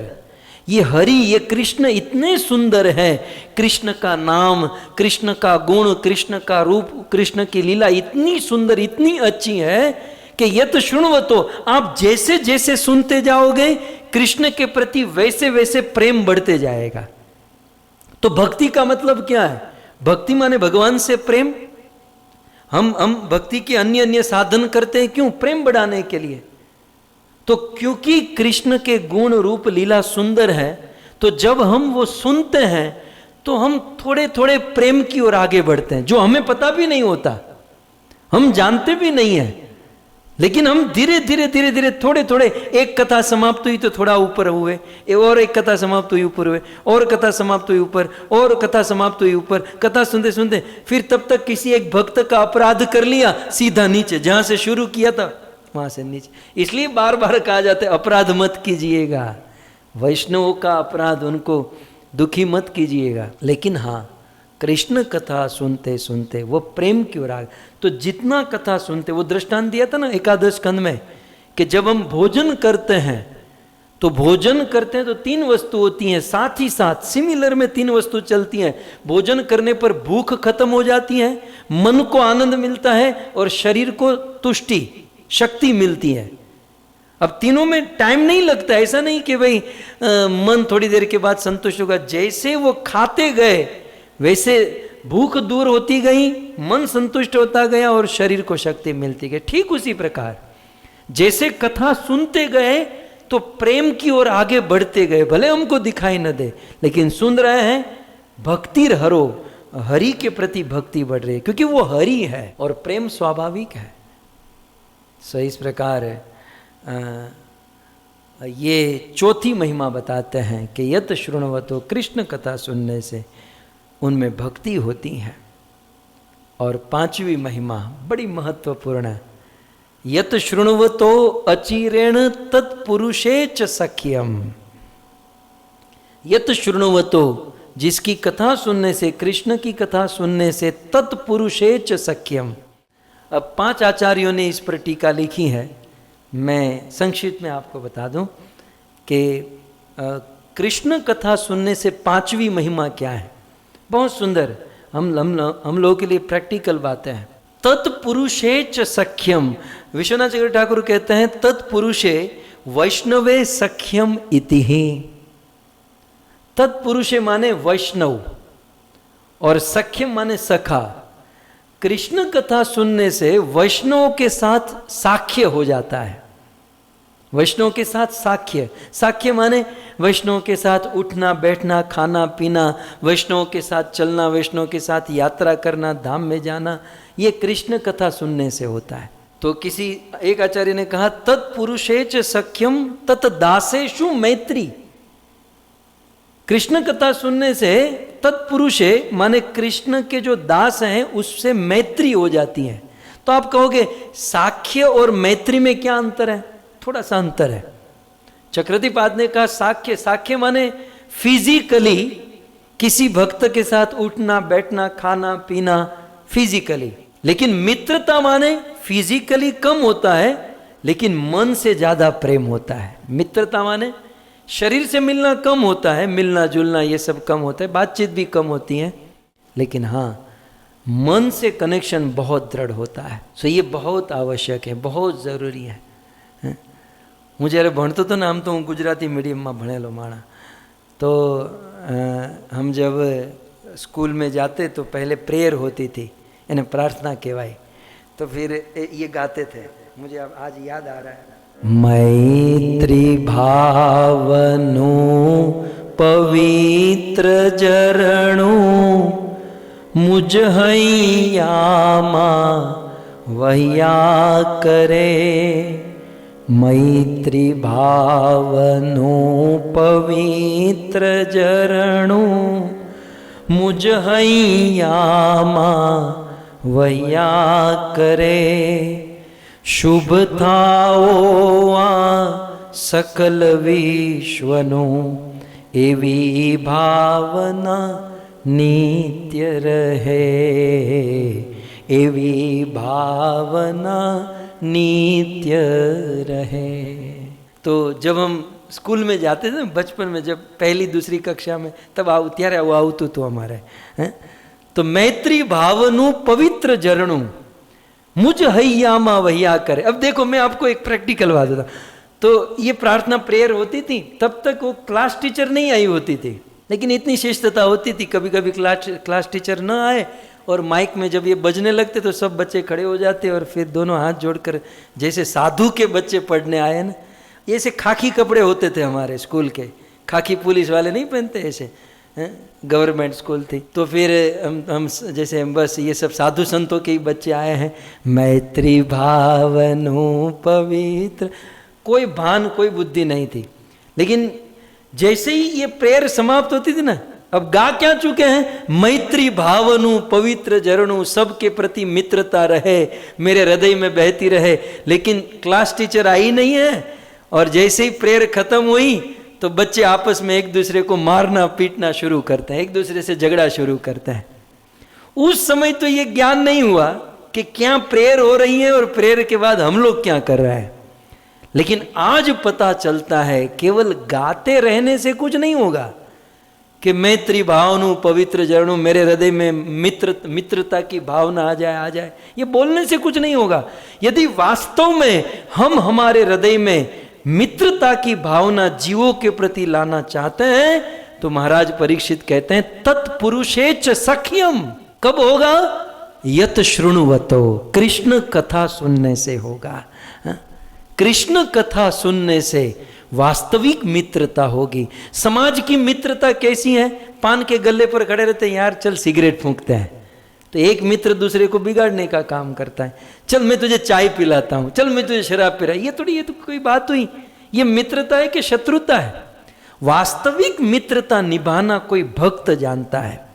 और एक भक्त के हृदय में शुभ भावना है तो वह भक्त कृष्ण कथा दूसरों को सुनाता है, कुछ भक्ति कुछ ज्ञान की बातें, वास्तविक मित्रता निभाता है एक भक्त। तो ये बात कह रहे हैं, तत्पुरुषेच सख्यम, वास्तविक साख्य, वास्तविक मित्रता होती है। तो दो चीज हुई, अब जल्दी जल्दी करते हैं कि यत शृण्वतो, कृष्ण कथा सुनने से तत्पुरुषेच सख्यम, उस पुरुष में साख्य होता है। तो इसका पहला अर्थ है, विश्वनाथ चक्र ठाकुर ने क्या कहा, तत्पुरुषे वैष्णवे सख्यम इति, माने फिजिकली होता है। और सत्य धर्म जी ने कहा तत्पुरुषेच तत्दासेषु मैत्री, माने मन से सबकी ओर शुभ भावना। लेकिन भक्तों, विश्वनाथ चक्र ठाकुर एक बहुत सुंदर बात करते हैं, प्रैक्टिकल बात आ रही है। वो कहते हैं कि यद्यपि भक्ति आरंभत एव वैष्णवे सख्यम विदति, ध्यान से सुनिएगा, खास करके हमारे जो सीनियर भक्त बैठे ना इस्कॉन के, मतलब मेरे टाइप के, मेरे जैसे, हालांकि हम सीनियर नहीं है, सीनियर किस मायने में कह रहा हूँ, कई सालों से हम लोग मेहनत कर रहे हैं, उस मायने में कह रहा हूँ, कोई बड़े डिवोटी नहीं है। लेकिन क्या कहते हैं, यद्यपि विश्वनाथ चक्र ठाकुर कहते हैं तत्पुरुषेच सख्यम के ऊपर, वे कहते हैं यद्यपि भक्ति आरंभत एव वैष्णवे सख्यम विहितम, भक्ति की प्रारंभिक अवस्था में जब कोई व्यक्ति भक्त बनता है ना, तो प्रारंभिक अवस्था में शुरू में उनकी सबके साथ मित्रता होती है। एक भक्त को सब शुद्ध भक्त दिखाई देते हैं। आप शुरू में भक्ति में जब आते हैं ना, तो ऐसा लगता है कि ओ हो ये सब तो देवता है, ये सब तो बिल्कुल भगवान के धाम से आए हुए भगवान के पार्षद, शुरू में। लेकिन जैसे जैसे भक्ति में सीनियर होते जाते हैं, अरे ये भक्त तो ठीक से माला नहीं करता है, ये भक्त भक्ति करते हुए सो जाता है, ये भक्त ऐसा करता है, ये भक्त ऐसा पहनता है, ये भक्त ऐसा खाता है, ये करते करते करते करते फिर पीछे मुड़कर देखते हैं तो क्या एहसास होता है, यार जब भक्ति में शुरू में आए तब तो सबके प्रति प्रेम था, सबका हमारे प्रति, हमारा सबके प्रति। लेकिन आज जब हम सीनियर हो गए हैं, किस मायने में सीनियर, मैंने आपको कहा पुराने हो गए हैं, तो हमें क्या लगता है कि सब बुरे हैं, इसमें ये दोष है, उसमें वो दोष है, ये दोष। तो यहां पर चक्रवर्तीपाद कहते हैं कि शुरू में तो साधु संगति, वैष्णव की संगति होती है, सब लोग शुद्ध दिखाई देते हैं। लेकिन माया के प्रभाव से, कलयुग के प्रभाव से जब हम उनके साथ उठते बैठते हैं तो हम उनमें दोष देखना शुरू कर देते हैं। दोष किस में नहीं है, दोष सब में है, लेकिन फिर उसे हम माइंड करना शुरू कर देते हैं और फिर उसे पकड़कर उसी की चर्चा और उसी में फंस जाते हैं, और फिर दोनों भक्त के बीच में दरार हो जाती है, दोनों भक्त के बीच में एक दरार उत्पन्न हो जाती है। लेकिन जब दो भक्त के बीच में दरार हो जाए, मतभेद, मनभेद, कोई झगड़ा हो जाए, तो उस झगड़े से यदि मुक्त होना है, तत्पुरुषेच सख्यम, उस भक्त से साख्य करना है, तो क्या करना होगा, यत शृण्वतो, कृष्ण कथा सुननी होगी। कृष्ण कथा सुनने से दो भक्त के बीच में यदि झगड़ा है तो वो सॉल्यूशन हो जाता है, ये बात है। और चक्रवर्तीपाद दूसरा अर्थ कहते हैं कि चलो ठीक है, झगड़ा नहीं हुआ, आप सब तो बहुत अच्छे हैं, तो शुरू में भक्त से मित्रता होती है, लेकिन तत्पुरुषेच सख्यम, कृष्ण कथा सुनते सुनते जो भक्तों के साथ, हरि भक्तों के साथ, वैष्णव के साथ जो मित्रता होती है वो प्रेम में बदल जाती है। फिर वो मित्रता नहीं रहती, फिर वो प्रेम हो जाता है। फिर आपने सुना अधिक मास की कथा में कि भक्त से प्रेम हो जाता है तो भगवान बहुत प्रसन्न होते हैं। तो कृष्ण कथा सुनने से तत्पुरुषे तत्भक्ते च सख्यम, तत्पुरुष माने तत्भक्ते, भगवान के भक्तों में मित्रता हो जाती है, साख्य हो जाता है और प्रेम हो जाता है। और कदाचित यदि दो भक्त के बीच में मतभेद और मनभेद या झगड़ा है तो कृष्ण कथा सुनकर वो झगड़ा जो है, मतभेद मनभेद, वो सॉल्यूशन हो जाता है। और चौथा अर्थ, ये तीन अर्थ हुआ, चौथा अर्थ मेरे वृंदावन के कोने ने बहुत सुंदर निकाला।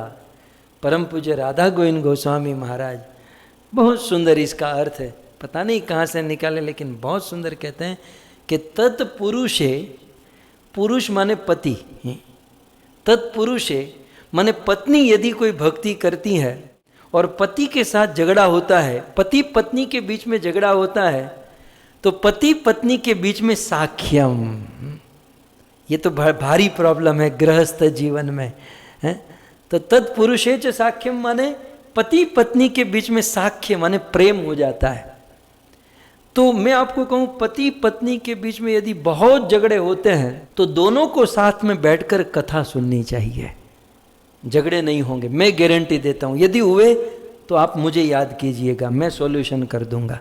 लेकिन पति पत्नी दोनों साथ में बैठकर कथा सुनने चाहिए, क्योंकि मुझे विश्वास है भागवत पर कि यदि पति पत्नी साथ में बैठकर कथा सुनेंगे तो भागवत की मर्यादा में कम से कम भागवत का मुंह देखेंगे, भागवत बोलने वाले का मुंह देखे कि हमने आऊ न शोभे हैं, हमारे आऊ न बोलाए, हमारे आऊ न कराए, साथ में बैठकर। इसलिए तत्पुरुषेच साख्यम। अब देखिए साख्य की बात आई है ना, इस दुनिया में जितने भी हमारे सखा है, फ्रेंड्स, मित्र, ये हम अपनी बुद्धि से बनाते हैं। ठीक है, हमने यहाँ स्कूल फ्रेंड बना लिया, ये फ्रेंड हो लिया, कॉलेज फ्रेंड हो गया। हमारे जीवन में जितने भी फ्रेंड्स, मित्र, सखा है, ये हम हमारी ओर से, हमारी बुद्धि से बनाते हैं। लेकिन हमारे जीवन में एक फ्रेंड ऐसा होता है, एक सखा ऐसा जो हम नहीं बनाते, भगवान बनाकर भेजते हैं। बाकी सब फ्रेंड मित्र तो हम बनाते हैं, लेकिन जीवन में एक मित्र जो हम नहीं बनाते वो भगवान बनाकर भेजते हैं। और वो मित्र कौन है? वो है पत्नी। पति के लिए वो मित्र है पत्नी, और पत्नी के लिए भगवान के द्वारा बनाया गया मित्र वो है पति। ये पति पत्नी की जो साख्यता, मित्रता, ये मनुष्य के द्वारा रची गई नहीं, ईश्वर के द्वारा रची गई है। और ईश्वर के द्वारा रची गई इस मित्रता को हमें निभाना चाहिए। हमारा क्या ना, हम हमारी बुद्धि चलाते हैं, और जब हम हमारी बुद्धि चलाने जाते हैं तो डिवोर्स होते हैं। आज से 50-100 साल पहले ईश्वर के द्वारा बनाई गई जोड़ियों को निभा लेते थे, जीवन चल जाता था। लेकिन जब से अपनी बुद्धि चलाना शुरू किया कि मैं चुनूंगी, मैं चुनूंगा, तब से डिवोर्स शुरू हुआ है। कम से कम जीवन में इतने सारे मित्र हम बनाए हैं, तो ये जो मित्र है जीवन साथी, वो भगवान ने बना कर रखा है, भगवान से। इसलिए कहते हैं ना, विधाता ने जहाँ लेख लिखे होते हैं वहीं पर शादी होती है, वहीं ब्याह होता है। तो ये विधाता के हाथ में होता है। इसलिए यहाँ तत्पुरुषेच साख्यम माने पत्नी के साथ साख्य हो जाता है, और ये जरूरी है कृष्ण कथा सुनकर। लेकिन कथा दोनों को साथ में बैठकर सुननी चाहिए। मैं एक आपको दृष्टांत दूं, लिख लेना, पहली बार दे रहा हूँ, 20 साल में पहली बार बोल रहा हूँ। अब तो नવું જ આવી રહ્યું છે। तो ले बलदेव भाई तो बुक उपाड़ी हाथ में, मैं लिख लेना तो ऐसे ही बोलता हूँ, मैं वास्तव में आपको लिखाने के लिए नहीं बोलता। लेकिन अब एक स्टाइल हो गई है, हर कथा में कुछ ना कुछ तकिया कलम हो जाती है, तो इस कथा में ऐसा हो गया। खैर, एक बार क्या हुआ, एक बहुत बड़े राजा थे। આપણે તો બોલવાનું છે તો રાજા જ રાખીએ ને, ભિખારી થોડી રખાય। राजा, बहुत बड़े राजा, बहुत बड़े देश के राजा थे। और राजा को कथा सुनने में बड़ा आनंद था, कथा सुनने में बड़ा रस था। और क्या करते, सुबह उठते ही कथा सुनने चले जाते, शाम को घर पर आते। सुबह उठते कथा सुनने चले जाते, शाम को घर पर। दिन, महीने, साल बीतने लगे। राजा की पत्नी रानी परेशान हो गई। बोले ये मेरे पति को क्या हुआ, ये पति जो है मेरा नहीं रहा, ये पति साधु का हो गया। अब रानी राजा को मनाए, रानी बहुत बहुत प्रयास करे, कार्य करें, लेकिन राजा कथा छोड़ने का नाम न ले। और घर पर भी आता है, अपनी रानी के साथ रहता है, तो उस साधु की बात करता है कि वो लाल गोविंद कितनी अच्छी कथा सुनाता है, कितनी अच्छी अच्छी बात है। मतलब लाल गोविंद तो नहीं, और कोई होगा, लेकिन वो राजा ऐसा बोलते हैं। वो साधु, रानी कहती दिन भर तो उसके साथ रहता है, और जब मेरे घर पर मेरे पास आता है तो भी उस साधु का नाम लेता है। रानी का दिमाग बिगड़ा, और रानी ने क्या किया, रानी ने सोचा अब ये मेरा पति तो नहीं मानेगा, लेकिन वो साधु का नाम यदि बिगड़ जाए तो मेरा पति उनकी कथा सुनना छोड़ देगा। आવું બધું ચાલે હો કળયુગમાં, આવું બધું ચાલે, ध्यान रखજો कि ये सब लोग उनकी कथा सुनने चले जाते हैं, कुछ नाम बिगाड़े, कुछ ऐसा करें ताकि ये सब लोग उनकी कथा सुनना बंद कर दे। ऐसे षड्यंत्र चलते हैं इस कलयुग में। तो उस रानी ने षड्यंत्र रचा कि कैसे भी करके उस साधु का नाम बिगाड़ दूं तो मेरा पति उनके पास जाना छोड़ देगा, कथा के प्रति अरुचि हो जाएगी और मेरे साथ प्रेम करने लगेगा। उस रानी ने क्या किया, उसके राज्य में एक गर्भवती स्त्री थी, उसको बुलाया और बहुत पैसा दिया और कहा कि कल जब कथा चलेगी, भरी सभा में हजारों लोग बैठे होंगे, तब तुम उस कथा में जाकर साधु को कह देना कि महाराज ये मेरे बेटे का कुछ करो, मतलब ये आपका बेटा है और आपकी नाजायज संतान मेरे गर्भ में है, इसका पालन पोषण करो। इस प्रकार का षड्यंत्र कि साधु का नाम बिगाड़ो ताकि ऑटोमेटिक अरुचि हो जाएगी। अब दूसरे दिन जैसा प्लान था वैसा हुआ। वो प्रेग्नेंट स्त्री जो महिला थी, हजारों की मेजली लगी हुई थी, वे महात्मा जी शुद्ध संत उस व्यास मंच के बैठ पर कथा कर रहे थे और बीच कथा में ये स्त्री जा पहुंची और कहा कि महाराज ये बड़ी बड़ी बातें करना बंद करो और मेरे पेट में जो बालक है उसके बारे में कुछ सोचो। साधु तो चुप रहे, बोले आप क्या बोल क्या रही हो? बोले ये जो मेरे पेट में मेरे गर्भ में संतान है वो ये साधु की संतान है। साधु सन्यासी थे, बोले हो नहीं सकता। महात्मा जी चुप, मौन। परिस्थिति जो जीवन में आई है क्या करे, उसको झेले।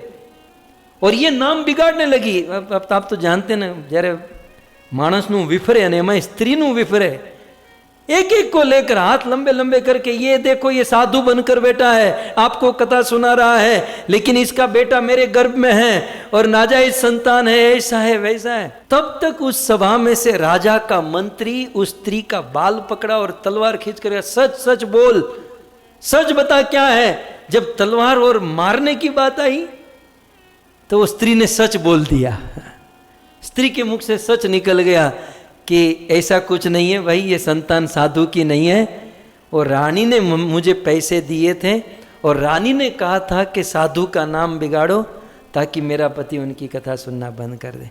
अब साधु का नाम बिगड़ने की बात तो दूर रही, साधु का नाम तो और अच्छा हो गया, लेकिन राजा का दिमाग हटा और राजा तुरंत अपनी रानी को बुलाया और रानी को डांटने मारने जा रहा था। तब अब तक साधु कुछ नहीं बोला, लेकिन अब साधु बोला कि रुको राजन तुम रुको। बोले महाराज मैं आज मेरी पत्नी को नहीं छोड़ूंगा। साधु ने कहा राजन रुको, दोष तुम्हारी पत्नी का नहीं, दोष तुम्हारा है। दोष तुम्हारी पत्नी का नहीं, दोष तुम्हारा है। बोले महाराज मेरा क्या दोष, मेरा क्या, मैं तो इतनी भक्ति करता हूं, भजन करता हूं। साधु ने कहा दोष तुम्हारा है।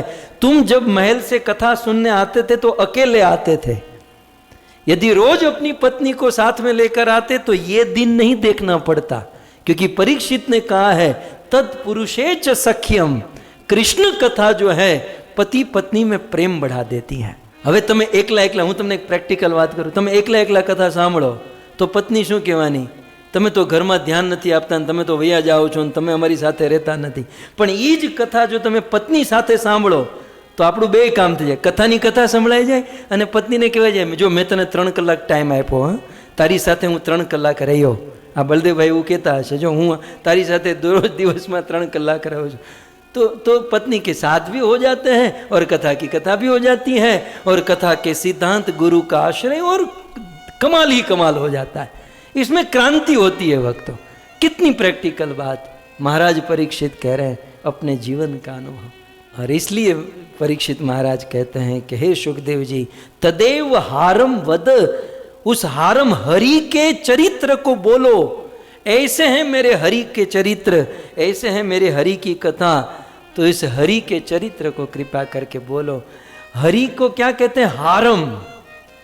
तद एव हारम वद, उस हार के चरित्र को, अर्थात परीक्षित महाराज का कहना है कि कृष्ण कथा मेरे गले का हार है। कृष्ण कथा गले का हार। कृष्ण कथा हम सब के लिए गले का हार होनी चाहिए, क्योंकि कथा से ही हम सुशोभित हैं, कथा ही हमारा जीवन है।